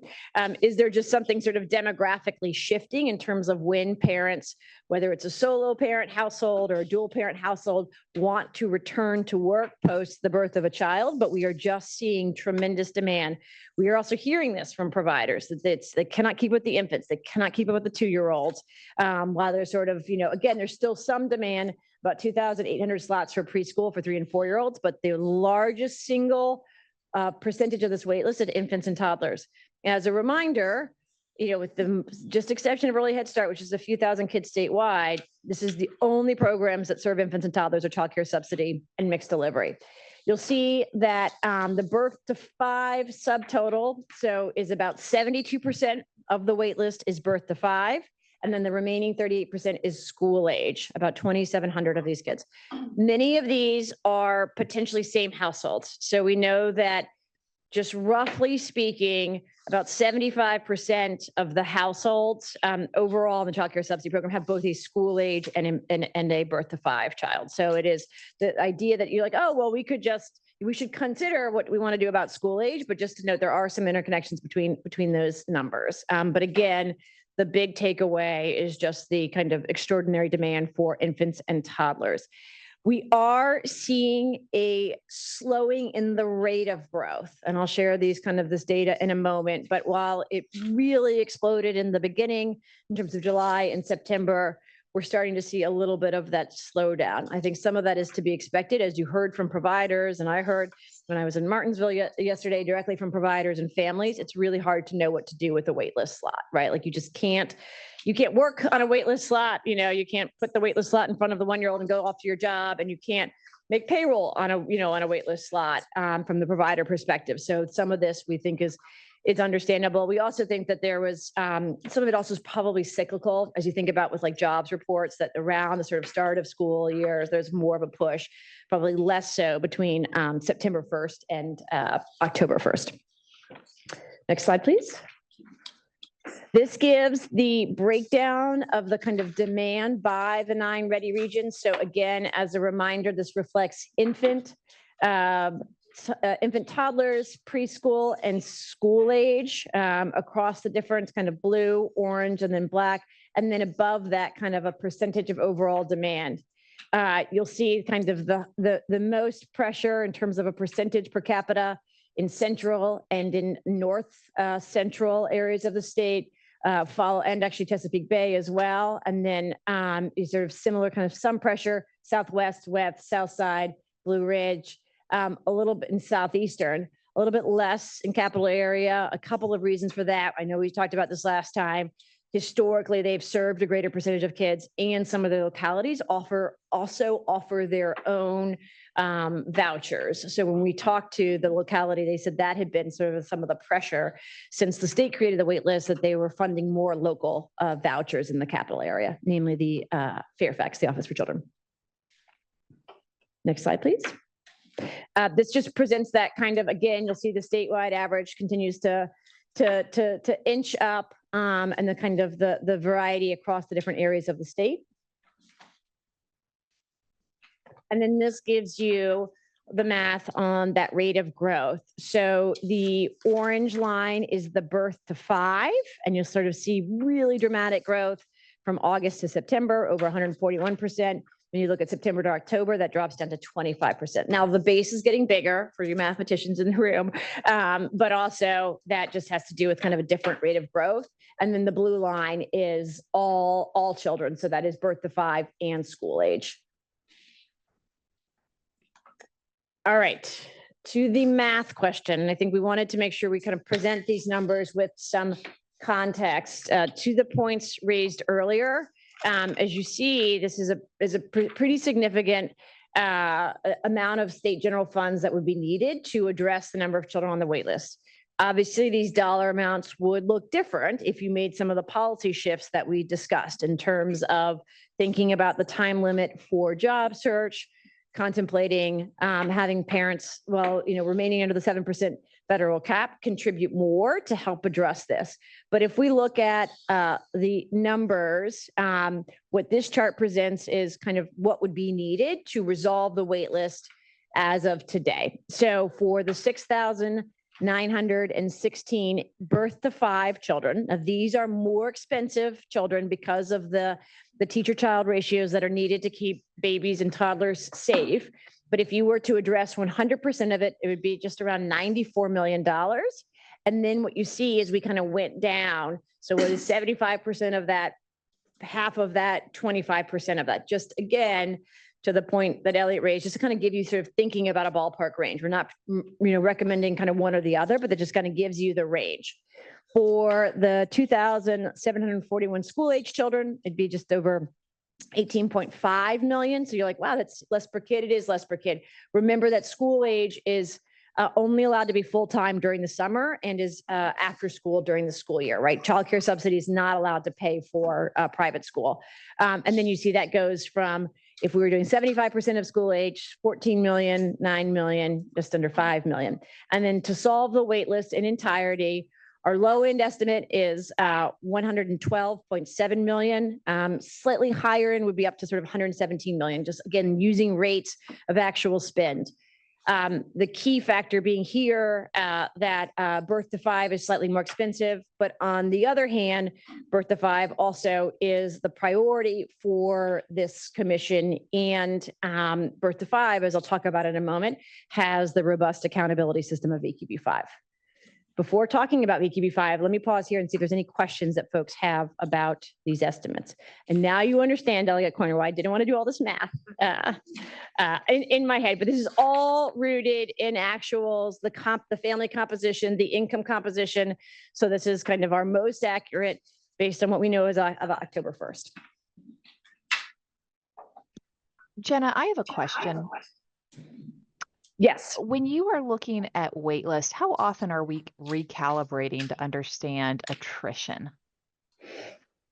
So roughly speaking, it's about sort of 30 days is kind of the benchmark of like when a family would let us know that they're done. And we want to make sure that another family gets on that list. So that's why kind of we've talked about this before, where you might see a place where it looks like a community has some slots, right? And well, we've got a wait list. So our local social services office, in partnership with Commissioner Williams and DSS, are doing an incredible job of kind of making sure that if a family leaves, that we're getting somebody in there within 30 days. We do send out an automatic, hey, let us know if something has changed and you're not interested in being on the wait list as well, to kind of maintain that wait list. They're only about 3 months old right now, so it's hard to know. There's not that many families that are interested in leaving the wait list. The other attrition number that we've been looking at is how many families are leaving the program each month. And that tends to be very low, like we sort of in the hundreds. So, you know, for a variety of reasons, you know, one, you have the federal requirement of a year, right? While you've got a job, right? So most families are holding on to it. Two, almost Elizabeth, to the example you gave earlier, I think families know that there's a wait list, right? And are not interested in relinquishing these slots when they need work. And ultimately, while we did see some attrition of kids off the program when school started and kids maybe moved into kindergarten and there were after school options at their school, and so there was no longer a need. So we saw a little bit of higher attrition in that August to September period, but we have sort of thousands coming on to the wait list and only a few hundred leaving each month.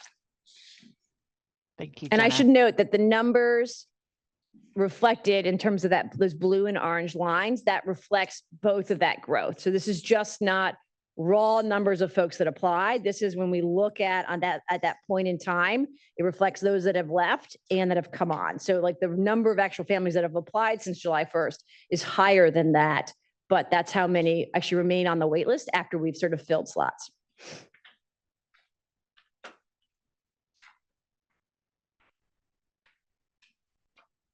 Other questions? Yes, Senator Locke. Yes, it is. Can you repeat the question? Yeah, so the question is this inclusive of, well, it would be inclusive of military families that are participating in child care subsidy. It is not inclusive of the separate DoD military fee assistance program. Yes. Yeah, just out of curiosity, I guess going back to the regional, I'm sorry.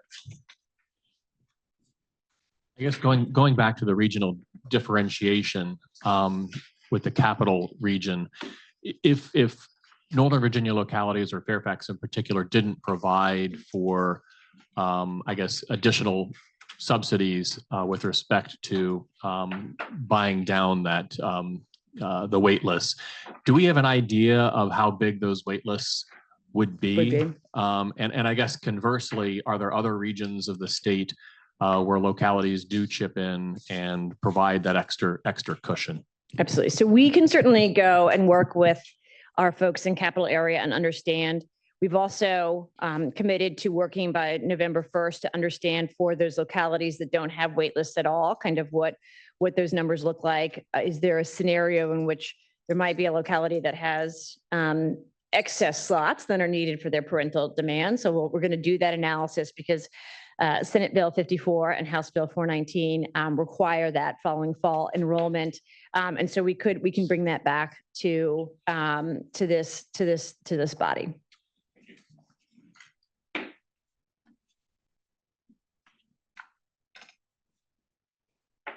All right, if we can move to the next slide, please.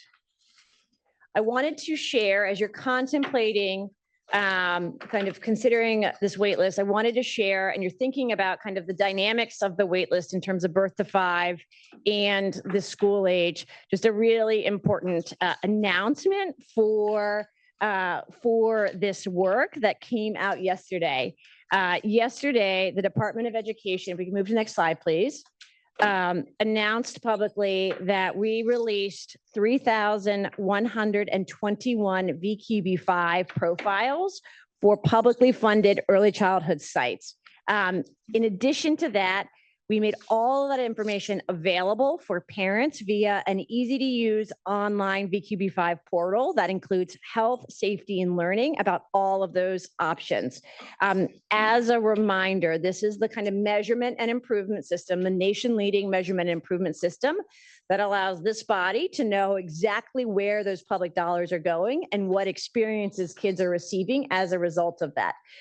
This is more than just inputs data. That data that went out yesterday reflects 28,000 classroom observations across family childcare, Head Start, VPI, and early childhood special education classrooms. Collectively, and these are not just walkthroughs, these are rigorous 60 to 80-minute observations. Collectively, that represents 2.1 million minutes of insight into what is occurring in these classrooms. We also provide points for curriculum, and we know that although curriculum is a choice, and there's multiple options available that have been approved and vetted by the Department of Education, that 85% of our sites are now using curriculum.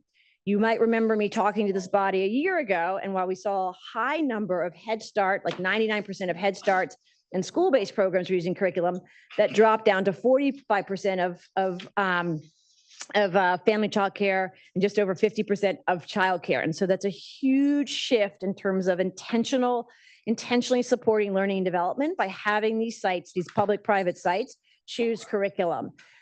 We know that 98% of those sites meet expectation, and collectively that means about 130,000 Virginia children under the age of 5. It's a quarter of all kids under the age of 5 are in quality settings.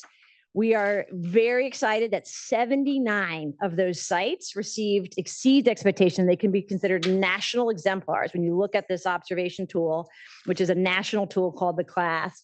And this included sites from all different areas of the state, 8 of the 9 ready regions. It included family childcare, Head Start, and schools. And so truly is a moment for recognizing, as I talked with my colleagues, Todd and Travis out in Southwest, that the sites that receive this exemplary notification can truly be considered nation leading, right? Not just sort of great for Southwest Virginia or great for Chesapeake or great for Capital. These are truly nation leading sites. And 60% of them were in those private settings. So just truly an exciting moment for early childhood in Virginia. There are 51 sites that did not meet state expectations and received a needs support rating.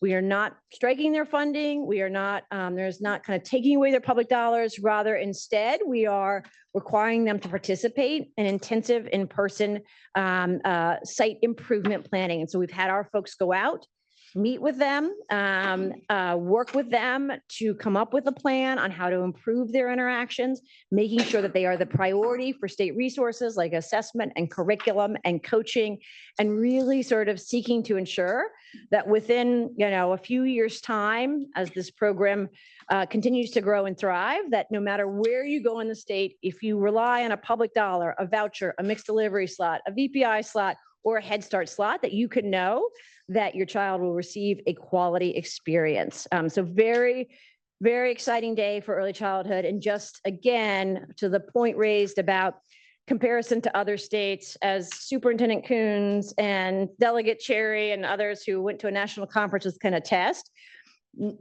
very few, if any, states have a measurement and improvement system like this that reflects this level of detail, that has Link B5, which is the only data system in the country that captures data down to the classroom level at scale, so that as you contemplate how do we set the right policies to serve as many kids as possible, as Delegate Campbell described earlier, also know that there's accountability for every last one of those public dollars.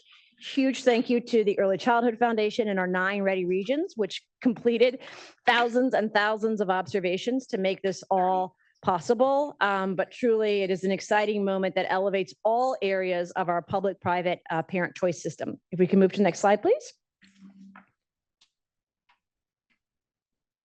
And this is just if you want it, and it's very mobile friendly. If you want to check it out on your, we should actually put the QR code up here for everybody. Sorry, next time.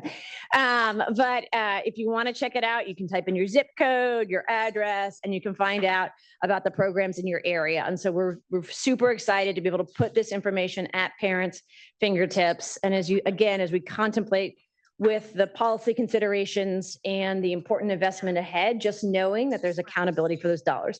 It should be noted that we do not at this time, right? This measurement and improvement system is only required for birth to 5. There is not an equivalent measurement and improvement system for the school age care. So that's really limited to birth to 5. And this is the map that shows that there are publicly funded programs featured in that online profile in every city and county in Virginia. So just a very exciting moment for early childhood in the Commonwealth. With that, I will turn it back to Lisa. Are there any questions about VQB5 or the waitlist?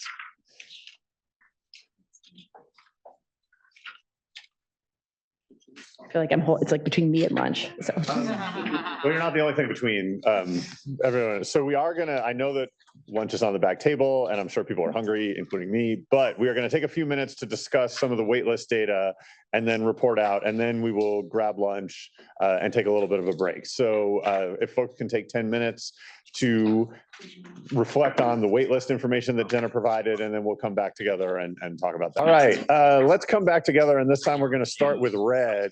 And I would encourage maybe to speed things along, because again, lunch.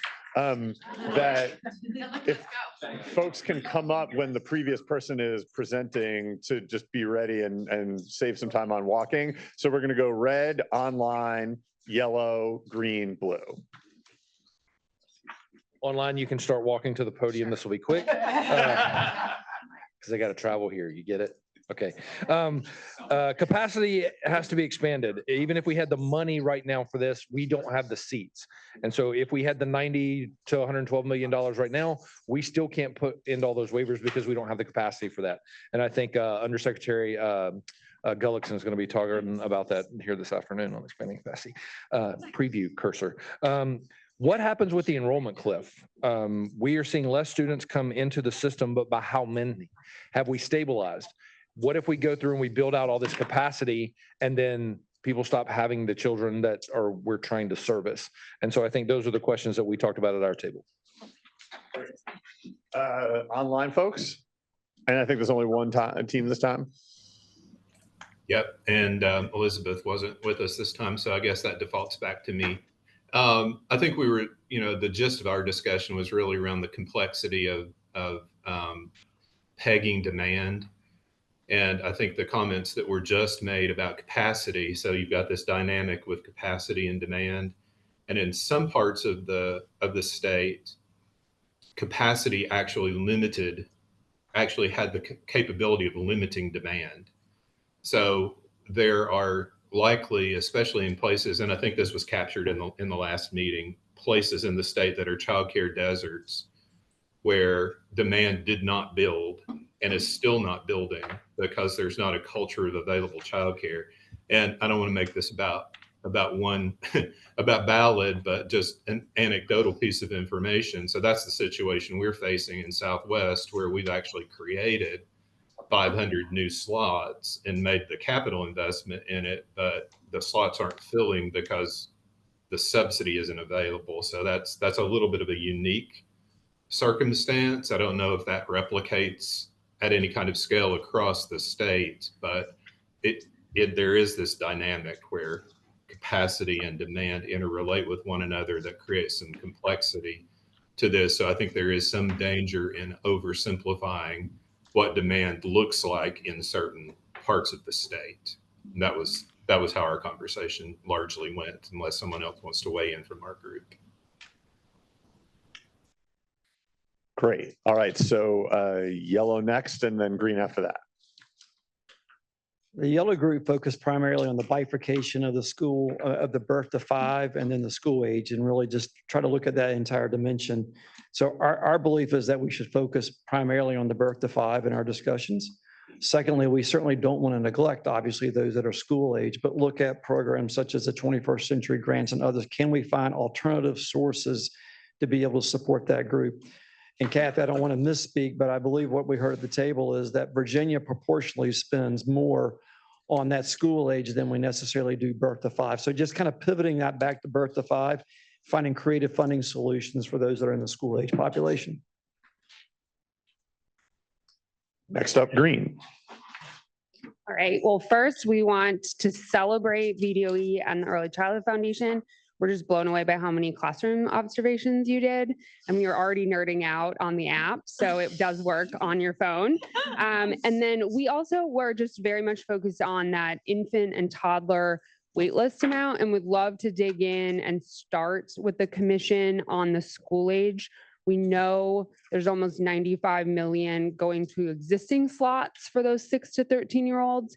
And so how do we think solutions oriented that there are other funding streams at the K-12 side so we can maximize dollars, especially to meet that infant and toddler need?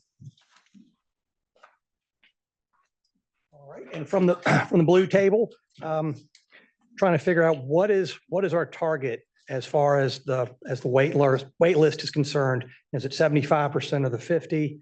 How do we find that balance?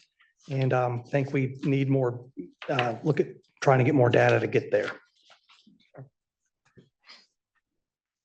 And that's perhaps an appropriate note to end on, because this is all new data, right? And so it's not something that folks are used to processing, and what it means will probably emerge over time. But great to have this initial discussion. We are now actually going to take our lunch break. So members of the commission and staff, if you want to grab lunch, we will give you 10 to 15 minutes, and then we will reconvene. So thanks, everybody, and back soon.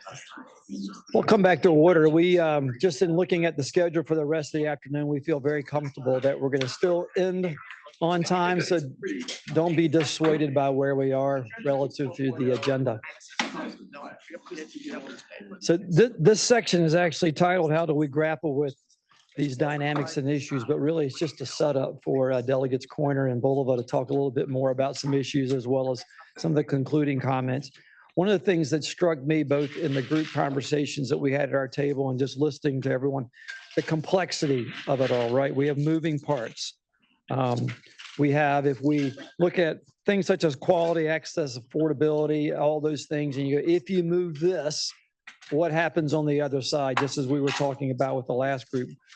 Really impressed with the comments and started from study group 4, just again, thinking about how do we balance affordability at the same time of increasing access to that. We also learned there's about 10,000 children that are currently on the wait list, right? 10,000. I actually asked Kathy, and then we got interrupted, never went back to think back to where we might have been with this 2 years ago. Thankfully, based on the great work of our legislators and members of administrations, plural there, we've seen such great improvements. Now we're starting to trim around the edges and just make even better incremental improvements. Just looking at and thinking about the comments that we had earlier today about the 2% to the 7%, and thinking about all of those levers that Jenna presented to us that we might be able to utilize. But then again, recognizing, as Newton said, to every action, there's an equal and opposite reaction. What reaction might there be to other parts of it? In my line of business, I tell people frequently, it's easy for us to admire the problems. It's more difficult to solve the problems. And I think what we're trying to do as a group, and I'm very appreciative of the bipartisan, multi-step effort of how do we go from admiring to really solving the problems. So I'm confident that we have leaders in government, leaders in business, public and private sector folks to help do that. So now we're going to take even a deeper dive into the conversation here from a couple of our elected officials. We'll start with the Delegate Corner and then followed by Delegate Boulevard to talk a little bit more about the levers that we have to make this happen. So delegates.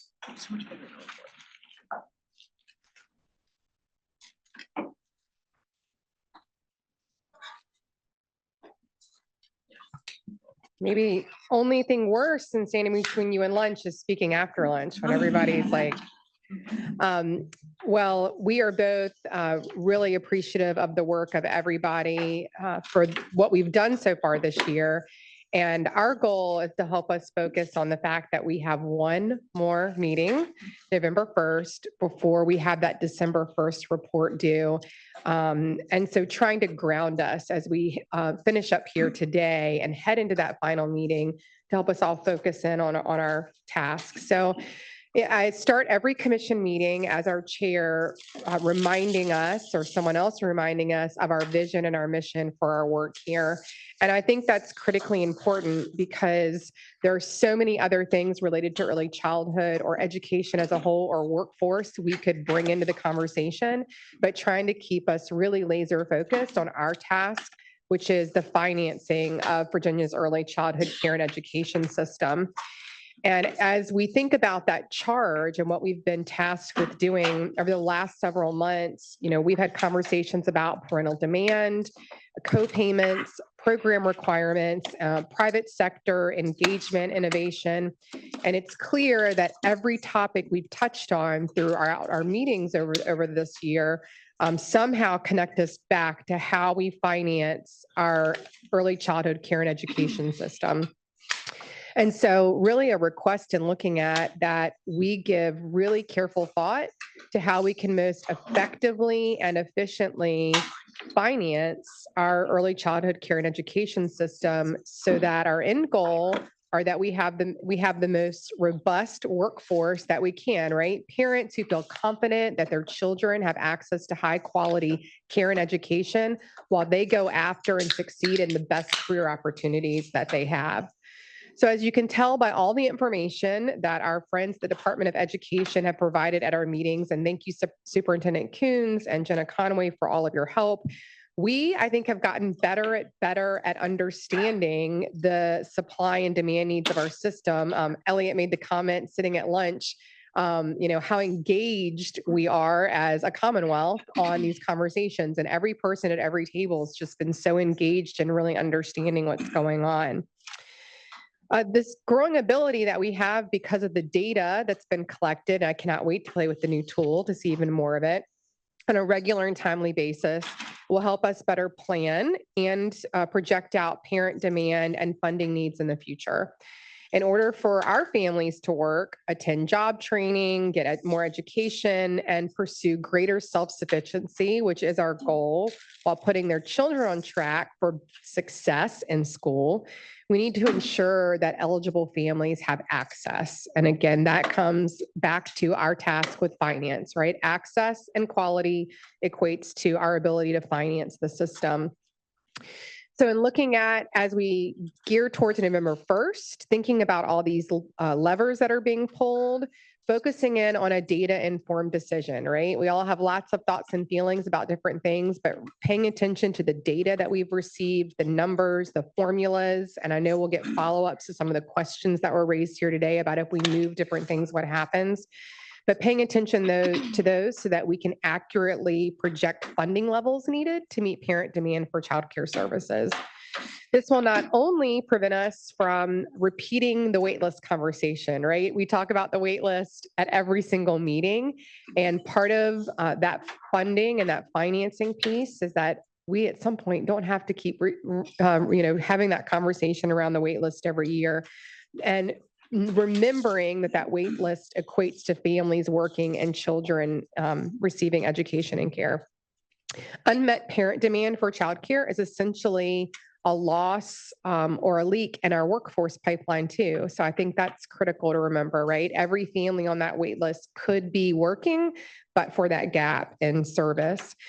So my hope is that we harness our improved understanding and documentation of supply and demand as we lean in on November 1st to a funding formula. Delegate Bulova.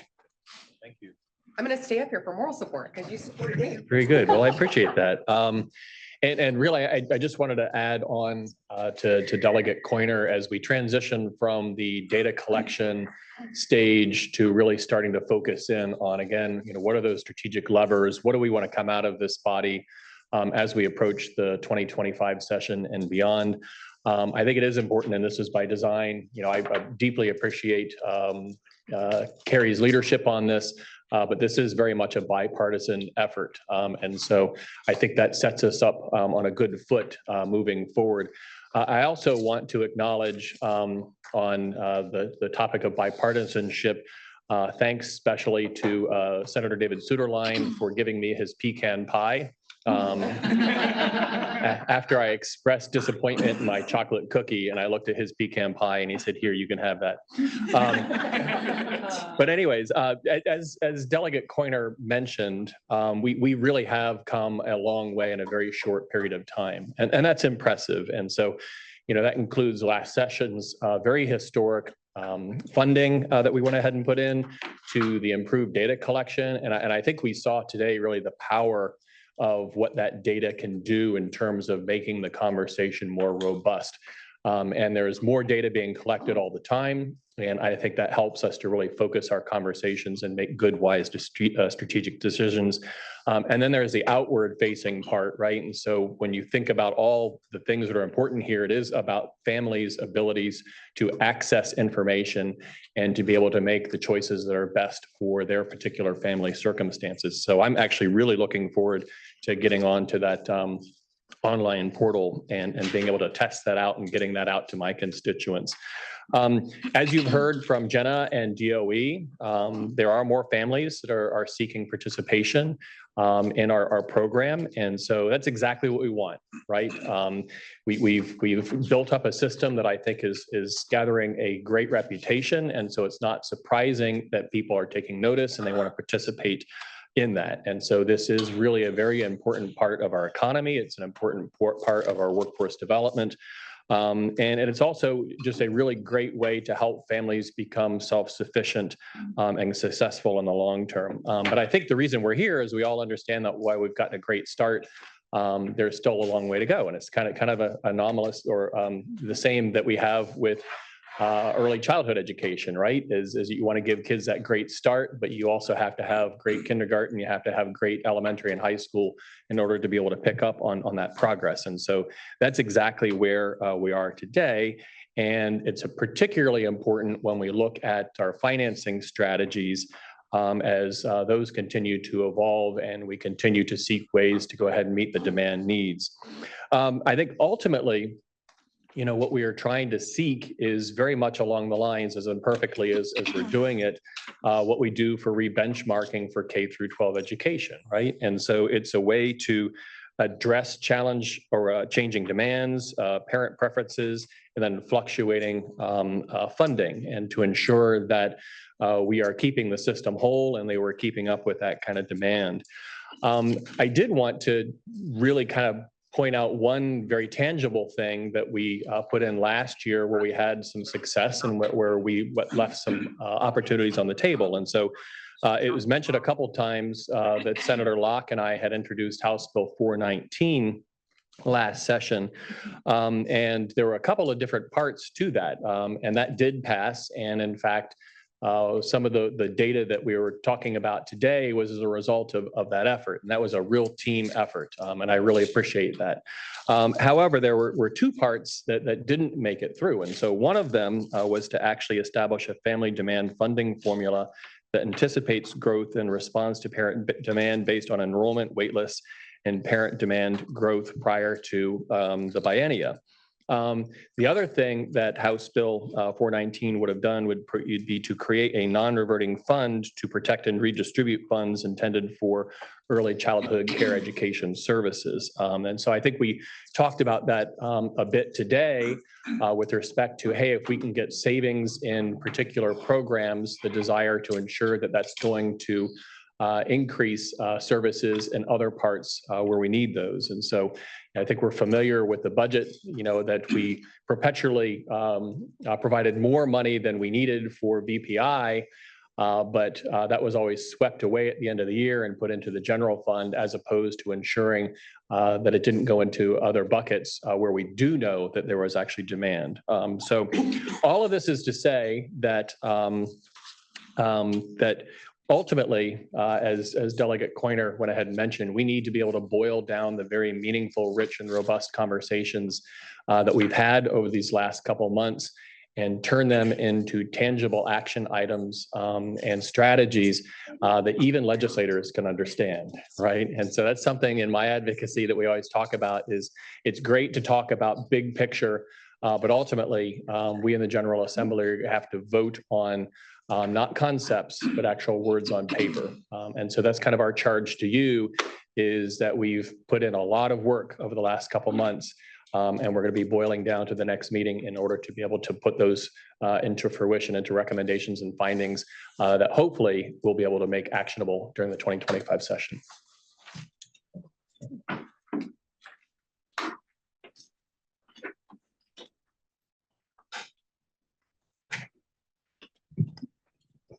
Thank you. And before we move on to our next agenda item, I just want to underscore a couple of things that the delegates said. I mean, the level of commitment and sophistication of this conversation and the work you've been doing today, you know, data only matters if you're trying to do something differently and better. And the level of commitment to doing something differently and better here is really strong. I wish all 50 states were having the kinds of conversations this group has been having today and using data at the level you're using and talking about this in a bipartisan way. Sadly, I can tell you that's not how it works everywhere. I mean, you're not the only ones who are on this path, but that we need more like this. And I want to emphasize, as someone who's fortunate to be able to have a little bit of a national perspective, like, don't underappreciate how special that is and how important it is to keep going. So with that said, I want to introduce Deputy Secretary of Education Emily Ann Gullickson to start a conversation for us with ideas about increasing childcare supply through capital investment and related strategies.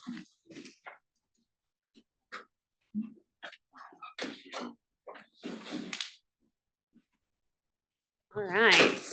Well, thank you so much. So I'm going to try to just spark ideas today. That's my goal. We were going to have more conversation about concepts around capital support and helping to increase supply through expanding, renovating, and repurposing space at the November meeting. So think of this as an idea generator. I'm also going to tag in Kathy and Jason from the virtual world to share some tangible examples with you all on some approaches on how we can think a little bit differently about childcare and early learning providers and space. So one of the reasons you might be wondering why here, of course, I wear my hat at the administration, but I also come at this work prior to moving to Virginia. I oversaw an innovation fund, and we seeded millions of dollars into the community to do collaborative reapproaches or redesigning of structures, largely on the K-12 and higher education space, but different twists on concepts of where and when and how learning can occur. And so when speaking with Jenna and Kathy on why is this my passion, there's so many exciting proof points for us to think differently. And obviously in the Secretary of Education's umbrella of work, we oversee the full continuum of our earliest learners through higher ed. Now, one of the other elements is we saw from Jenna and team's great data that we have a lot of amazing quality options here down at the classroom level. We also know that scaling excellence works. And so how can we leverage some of these great best practices of adding classrooms or additional spaces? We know that's sort of been the story of growth of Virginia over time. I've learned that as a new transplant here a year ago, but seeing that one of the strategies has been adding on a new wing or a new classroom, a second classroom, being able to scale versus really large conglomerates, if you will, moving across. So one of our goals is to start a conversation of how do we think differently about repurposing and renovating space, especially to quickly try to meet some of the demand. We all, I believe, can agree just from all of the participation in the commission that we don't want zip codes to be a barrier to access. And so, we've looked a lot at a map of childcare deserts. And when you look at where those are, and you also look at some of the partners that have wanted to come to the table, how can we pull in employers? And Jason will elaborate a bit more about the Shovel Ready initiative in a moment here. One of the areas for us to think about, just from what we have learned on the K-12 side, as well as higher ed, and what providers have come and shared of like, I really would like to help tackle this childcare desert, but I really need a classroom, right? Versus a full new center. And so how do we look at whether or not new builds in a full structure are the solution, or leveraging existing space? We know from a lot of the work we've done over the last year that there is excess space, both at institutions of higher ed. We've had local municipalities come forward with where there's excess taxpayer funded structures, right? Where they have an idle wing, an idle community center where that could be leveraged or repurposed. We also know after the pandemic that our commercial real estate, we have a little bit of extra in some of our communities. And so there's been a great bill, as you all know from previously and in our commission report, House Bill 281 and SB 13 that were signed into law really took on zoning and permitting barriers this year for businesses who want to host childcare sites.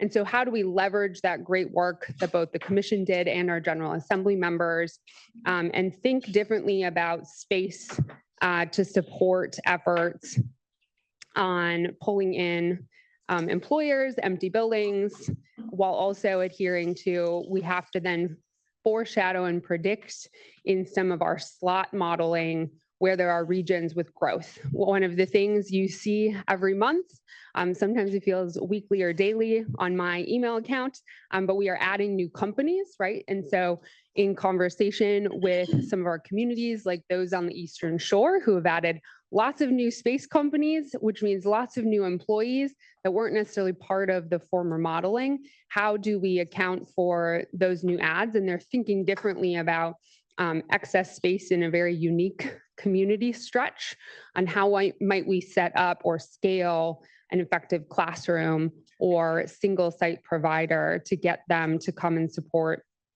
the work. Now, we certainly have had lots of conversations since higher education is in our umbrella, and looking at modeling of when you look at childcare deserts, there's almost a perfect overlay of where our institutions of higher education fall on those sites. We also have looked at, as a recent report was out yesterday, around some of the student enrollment trends. And so where some of these institutions are in the center of their community and have access open spaces, how can we help think differently? Because suddenly you have access to apprenticeships and internships, upskilling pathways, as we saw from Jenna's data points earlier. Parents are hungry to be able to upskill, participate in programs like G3 and others, and being able to have that space where you could have childcare while being able to pursue some of those schooling components. And so we wanted to start with helping share some of that. And then I've also had the privilege, since some of the conversations have started over the last year, of, we have lots of capital funding for K-12 and also higher ed.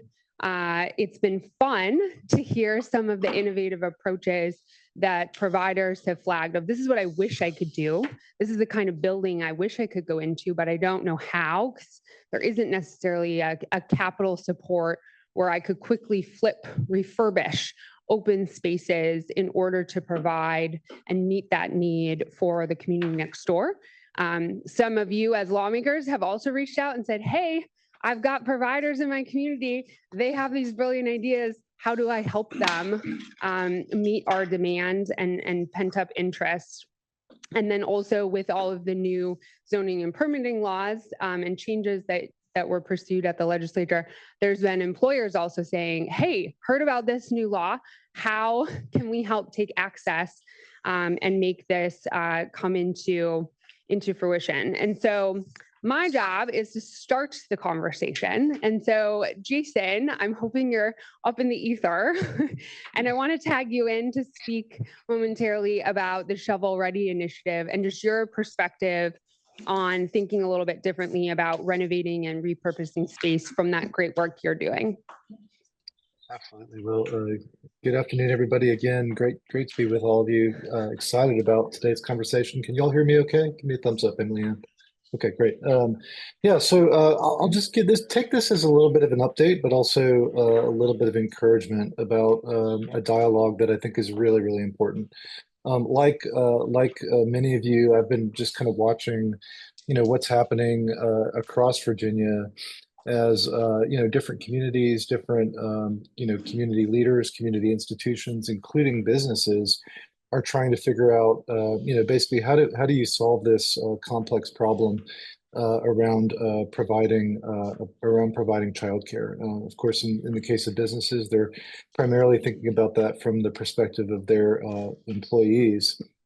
And in my work at VDP, working to attract businesses to Virginia, also to help those that are here expand and thrive in Virginia. I'm just seeing more and more, sort of focus on this and more interest in how they can be part of the solution. I think in part because the obstacle is in some ways, becoming a more prominent one, given some of the ways work has evolved over the last few years. Also, of course, as a Commonwealth, I think there's a real urgency in trying to get folks, into the labor market, just given what's going on demographically in our country with population growth slowing down and so forth.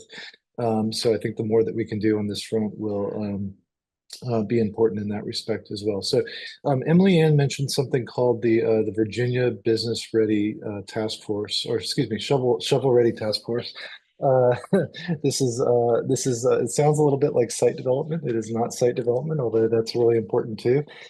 This is something that the Virginia Shovel Ready Task Force was formed under the ECF, Kathy Glazer and her organization. Basically to put a group of sort of eclectic entrepreneurial business minds together to think more about how do we sort of solve this kind of broken kind of financial model, the broken business model, if you will, of early childhood, care and education, something that all of you are very familiar with. I am the co-chair of that Shovel Ready Virginia Task Force, along with Mike Chin, who many of you know in the Charlottesville area. Our first meeting was in September. In fact, it was the same day that Virginia was named America's top state for business by CNBC, and of course, one of the many reasons that we have that distinction is because of the great foundation we've laid together in education and in workforce. I would say just a little bit. Let me tell you a little bit about the task force's work. So basically, we're primarily focused on looking at how can we innovate, how can we be sort of entrepreneurial and creative around the business model of early childhood care and education.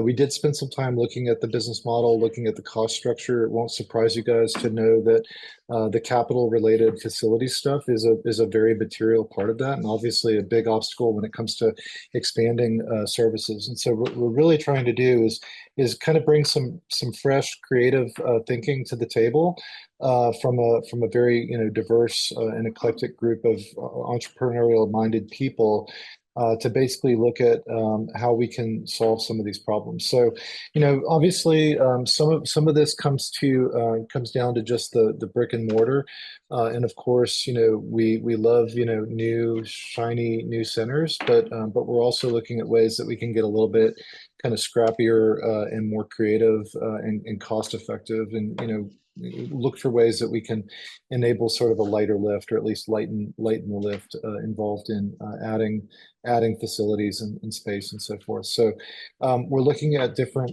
incentives for how to help with existing providers. We're looking at ways to accelerate new businesses to get in the game with home-based models of care. Looking at sort of micro centers within businesses, micro centers within K through 12 schools, colleges and universities, et cetera, to basically meet folks where they are with solutions on their childcare needs. I will say that what we're finding so far is that businesses of all types and sizes appear to be very favorable in terms of just what they could do with the right sort of incentives to make these investments more feasible and to lower risk. And in this case, I'm talking about the businesses that actually provide childcare in education. So we're looking at basically how we identify effective public-private partnership models that could generate increases in the supply of childcare. And and again, a lot of that focus has been on the capital side. Bottom line, it won't be a surprise to you guys, but this is really an issue that's resonating with all of us. We want to bring Virginia's best ingenuity to basically figure out how we maximize access for school-ready children, work-ready parents, and a thriving economy for every region of Virginia. So take this mostly again as an update. I want you guys to know that this work of the Virginia Shovel Ready Task Force is happening in parallel with the work of this ECCE commission.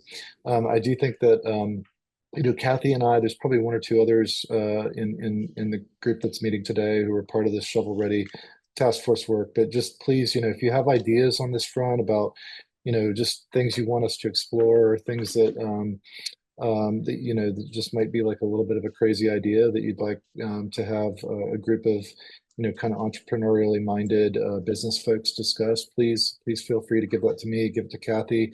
We'll be sure to carry that back to the task force. I expect that this group is going to meet on a roughly monthly basis or so for at least the next let's say 4 to 6 months. Kathy might be shaking her head yes or no. But anyway, I think we've got a little bit of time, but mostly I just wanted to begin to open up a little bit of a dialogue on this and let you know if you do have some ideas that you'd like us to explore, that would be very welcome. I'm happy to answer any questions.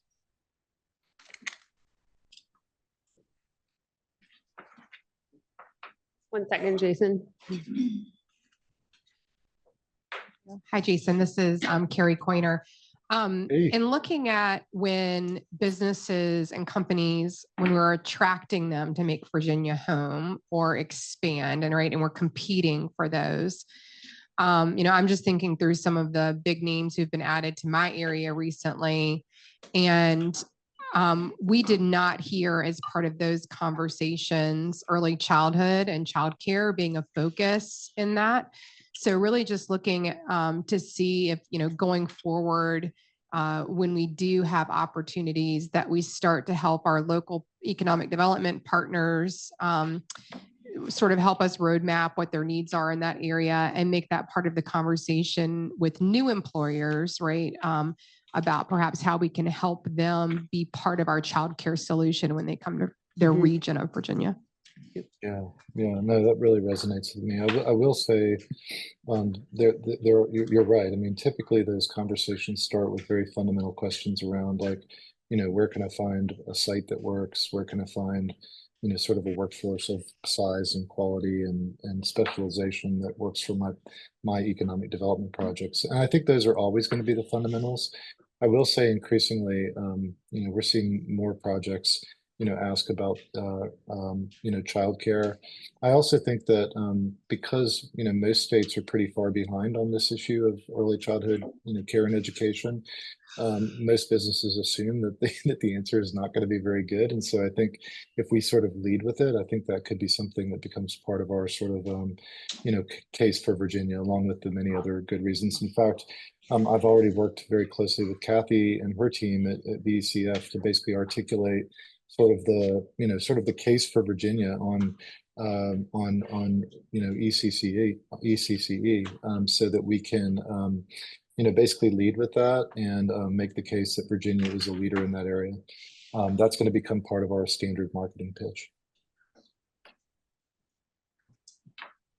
Jason, this is Mike Cherry, and I'm not sure if it's you or Emily Ann, but when we say shovel ready, many times that means new construction. Or is this also repurposing? Is the grant still available for finding those buildings like Emily Ann was talking about and repurposing them from what they are into what we think they can be? Yeah, I would say it's all of the above. So I wouldn't extend the shovel ready metaphor quite too far, Delegate. But the whole idea is that we want to create an environment in Virginia and in every region of Virginia where, if you are, basically somebody who's looking to, get into the provision of ECCE services, that, there's kind of a clear kind of playbook and, a way to make that flexible with the right, sort of incentives to, to support a kind of a wide variety of models, if you will, and flexibility. And in a similar manner, we want to, be a state where, if you are, a working parent, or if you are, an employer thinking about, hey, how do I make sure that my employees have this kind of infrastructure to support them, where, we've got really good answers to those kinds of questions. But just to get directly back to your question, all of the above. It's not just looking at sort of new construction, if you will. I will flag from the focus groups or other sort of community conversations that General Assembly members have pulled me into with some of their constituents or providers. There's definitely a hunger for this collaborative approach that's enticing to employers, community spaces with low dollars, being able to flip a space quickly to thus meet demand. And I at least personally have not received a lot of requests of how could we do full large builds, but much more, how could we quickly meet our community's needs with existing spaces and a collaborative approach so that it's sustainable and also doesn't just fall on the state. And I think, Jason, you said it so well, this requires entrepreneurial spirit and ingenuity to think about this in a different light. I'd love to tee up, Jason, thank you so much. I would love to tee up Kathy to also highlight an illustration firsthand from the mixed delivery program on how they thought differently about retrofitting and refurbishing space.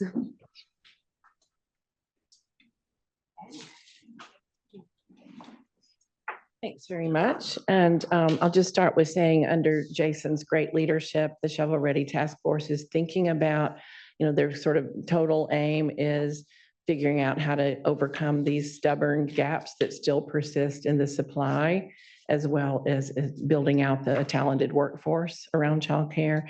And so we're beginning to construct almost this conceptual continuum of how to build supply, with shiny new centers being sort of at the upper end. And then I'm going to give you an example of something that's more modest, but still achieves some of the purposes. So last fall, in partnership with the Department of Education, the ECF was able to take a balance of ARPA dollars, just over $1 million, and see how we could sub-grant to existing providers or folks interested in, opening a site very quickly, to be able to take some funds to make minor renovations, add a fire door, kind of fix the playground, put a fence around an area, and or to make some investments in their workforce, like a bonus or, kind of hiring new talent, even professional development for those on site. We had a couple of programs who were able to fix up their kitchen so that they could serve meals on site for families. And so the way we did it was to put out the offer, and the proposition was for every $25,000 that you apply for to make renovations, we want you to be able to pledge to serve at least 5 children. So $25,000, 5 more children who would be served on your site. We had an overwhelming response to this. We unfortunately couldn't fund, just a fraction really of the interest that was there. But with the $1.1 million, 316 new slots were created at some of these existing, most of them were mixed delivery providers.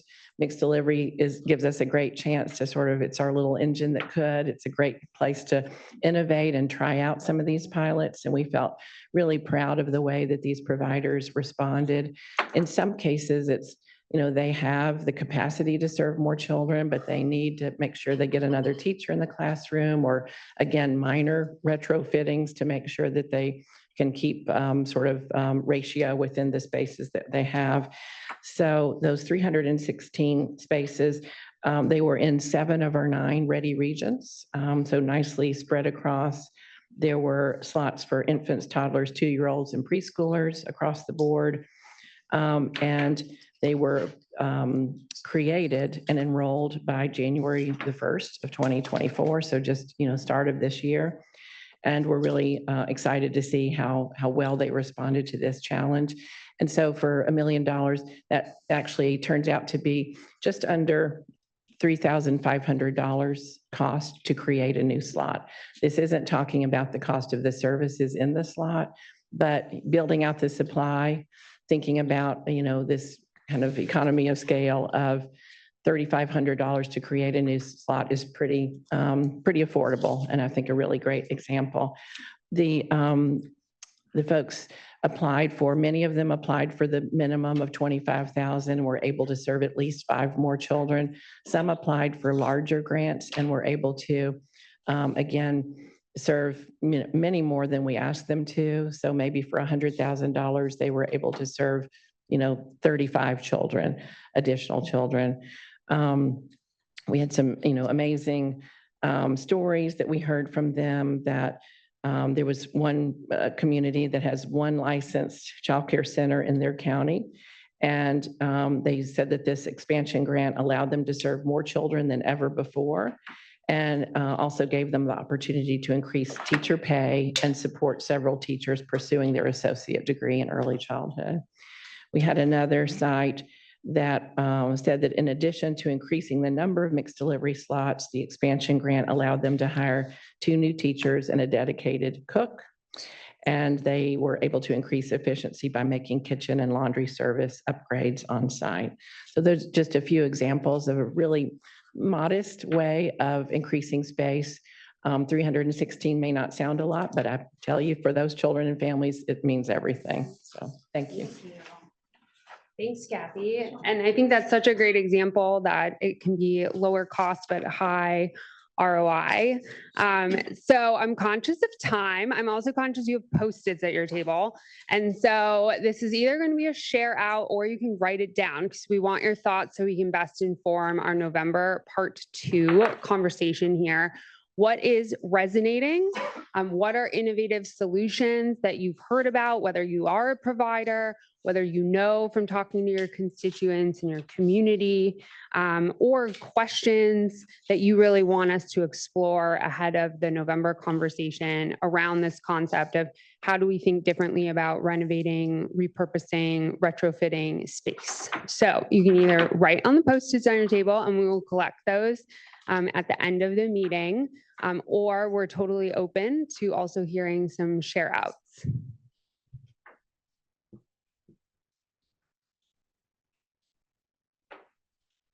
And I used to be a teacher, so wait time doesn't scare me.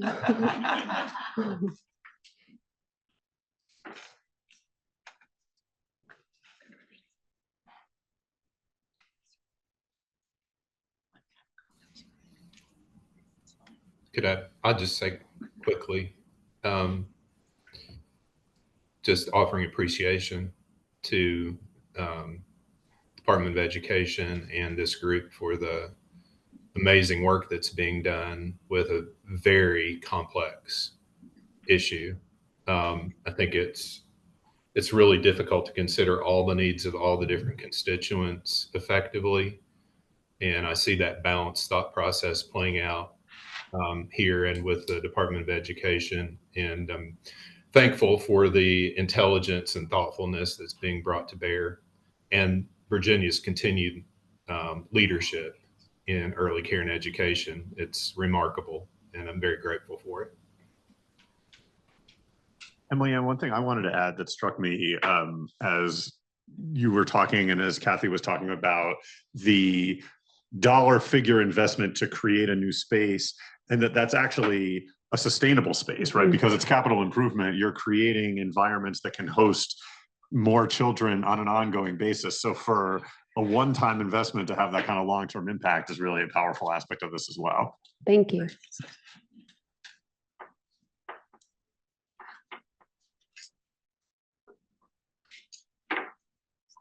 I'm going to shout out my green table because they are absolutely writing on their Post-its.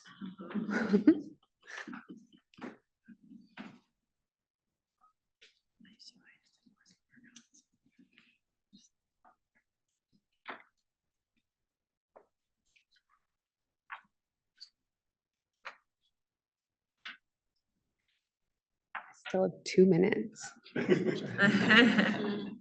have a question. Did the national chains, is there a model for coming in, like if you're a national chain, have some resources to not build a shiny new building? I'm in Midlothian, and we tend to have a lot of those standalone centers, but do any of them know how to come in like and flip this office space? You would think that there's some model for that. And there's so much office space where I would think that the owners would, commercial office space, that they would negotiate a lower rate, or some kind of arrangement with the tenants and whatnot. Does that question make sense? Yes, I have Emily Ann's answer, but I'm going to phone a friend and tag Jenna back in because she's lived in the Commonwealth much longer than me. She's on her way.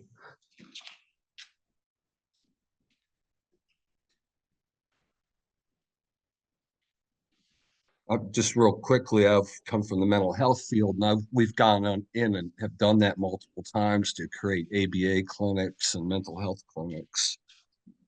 Certainly. Thanks, John. So in general, the childcare market is a unique one in that it has, outside of a few national groups, which tend to, or national companies, which tend to primarily locate themselves in more resource communities where they can kind of charge the tuition needed to cover both the capital and operating costs. The vast majority of childcare providers are kind of one-off locations, one location, two location, maybe a main location and a satellite. Some of the largest companies that offer childcare across the country now are often entirely private. And so it's hard to kind of understand or to get kind of good insight into their model around capital expenses. But you're not incorrect, John, that a good number of them do build. And I think what you see with those chains is there's an efficiency for them in a certain blueprint. They have kind of a variety of blueprints and then kind of rinse and repeat in terms of building them to suit that fit. And for, we've actually talked with other folks on the Child Care Association who've been asked to share their blueprints, right? In terms of if you are building from scratch. What is important to note is that there's generally you have to have enough kids to sustain. And I thought Kathy did a great job of kind of presenting that some of that startup cost can be modest, but the reality for a kinder care, for any of Brighter Horizons, is that they're looking at the revenue that you can bring in over time and like how much revenue can you bring in, and then how does that affect your footprint. So you've heard me talk before about areas of the state where there's broader geographic distribution, and you might say there's a childcare desert there. You might say, let's build, or sort of, a brand new childcare center. The issue is going to be less of the capital expenses to build that childcare center and more of like how many birth to 5 kids at any point in time over the next, decade, if you're making a business plan, two decades will be in that area, and how much revenue can you collect? Because the building it is only a piece of the puzzle, the sustaining it is. And that's where we see more family childcare, right? Where there's not going to be 30 plus children, right? And parents aren't going to drive an hour, right, for for an infant spot, right? And then have to drive to the point raised by Delegate Coiner another hour to their job, right? So when you look at areas that are very broadly distributed, that's where family childcare is more located, and where family childcare is probably more part of the solution for addressing the deserts. Similarly, in Northern Virginia, I think for 2 main reasons: one, the cost of real estate, and 2, some of the cultural and linguistic diversity. Family childcare is also very popular, right? Like, it's just the ability to get a full space or kind of, land footprint is much harder in Nova than sort of looking at when you can repurpose a home. And also, if you speak the language and represent the culture of the families in need, that's also a nice match. So it's really stunning if you actually look at market analysis, and this is sort of a not the most positive term, but like what a mom and pop industry this is. And I think the other really important point, which I think was implied in what Kathy was saying, this sector is notoriously good at maximizing the use of every dollar, notoriously good. So what you have when you have a sector that's had to deal with scarcity, and if I were to pick anybody in the room and I was like, give them $10 and get the most of it, I would go to Benita, because I was like, as a childcare provider, like, she will know exactly how to make those dollars go the farthest. And so when you think about the role, John, that like churches and faith-based providers have provided, right? They've repurposed, utilized space. When you think about some of the important law that was passed last year that allows us to use commercial space, but that might not always be the model of a more well-resourced national company like a KinderCare, that for them, it might be more efficient to build a brand new program. But for 99% of the sector, I would argue to say, building from scratch is going to be less cost effective than figuring out what are the number of kids within this area, what are the revenues that I can bring in, and how do I look at existing spaces and match the kind of space to meet the needs of the kids within a reasonable geographic footprint. And I agree with that, because I mean, the other part of my question was, so a mom and pop that wants to expand, or somebody that really wants to have a bigger daycare, go to a big office park where there are a lot of tenants, where there's a lot of people coming to work, but that it might have 80% vacancy. And so you could do we have a model we can help that provider go in and flip that office space, have some resources to do that? Right now, you have existing resources for small businesses, for some community development institutions that can help with that. 2 factors at play. One, there's not anything that's specific to early childhood. There is a federal tax credit, but as we have understand it, that's very underutilized, largely because many companies at any given point in time, and Gary knows this better than me, as an accountant, like, don't really have much of a federal tax liability. They move that over time. And so that has not driven a bunch of childcare build. And then I think part of the, again, the challenge on even some of the work around the community development, CDFIs, or the community development financial institutions, is really kind of getting that model right in terms of the sustaining revenue, because most of those are very low cost loans. And so you've got to figure out how you pay back the loan in addition to sustaining your payroll costs. So one of the things that I give the sort of the counterpoint of that is, our faith-based institutions have historically played a really important role in this space. A lot of that has been the donation of space, right? So when you think about the kind of the bottom line, and some of what Simon presented in the cost of quality, is that if you don't have to pay rent or a mortgage because you're able to utilize either your house or the church space, that it becomes, you may be able to sort of more sustainably pay your teachers, or, to the point raised earlier, charge a lower rate. So that's why you've seen, and that's why we continue to have such an important faith-based sector. A lot of that hinges on the sort of affordability of repurposing church and sort of church-related space.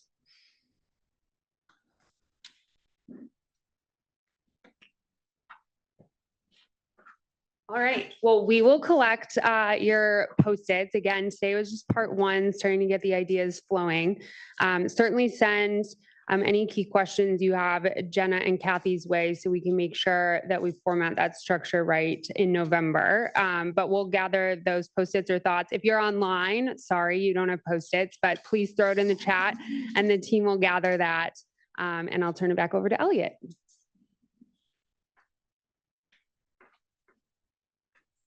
Thank you, Emily Ann, and everyone else for that conversation. And we have in fact covered what we said we were going to cover. We talked about copays, parental work requirements, capital improvements. We received updated data from the Department of Ed about the continued growth of waitlists and parent demands. And we had a chance to process all of that. So that's great. Between now and our November 1st meeting, the study group number 4 will meet once again to finish its recommendations on attendance expectations. Following the November meeting, our report on budget items will be drafted. That will reflect everything we've talked about with regard to group 4 and will be vetted by the steering committee. That is due December 1st, which is why we have a little more time there. And so after our November 1st meeting, the steering committee will finish that up and make sure that it is submitted. Our next meeting will be here on November 1st.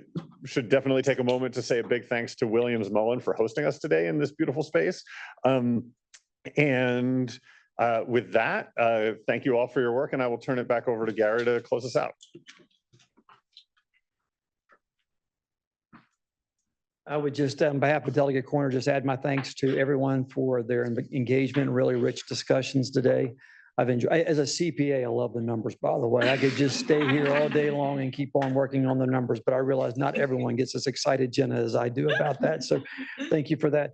Just as a quick reminder, many of you parked here at the Williams Mullen building. If you would take your parking pass one floor up to the receptionist, they'll replace it with a ticket, a prepaid voucher to make sure you get out. I don't want to see you stuck here for a few days. Just send an SOS. We will bring you food and water if you need that. Again, my thanks to all of you, Kathy, and to the ECCE members of the administration for the great work, and to our members of the General Assembly who've been super supportive and engaged in this process. Thank you as well.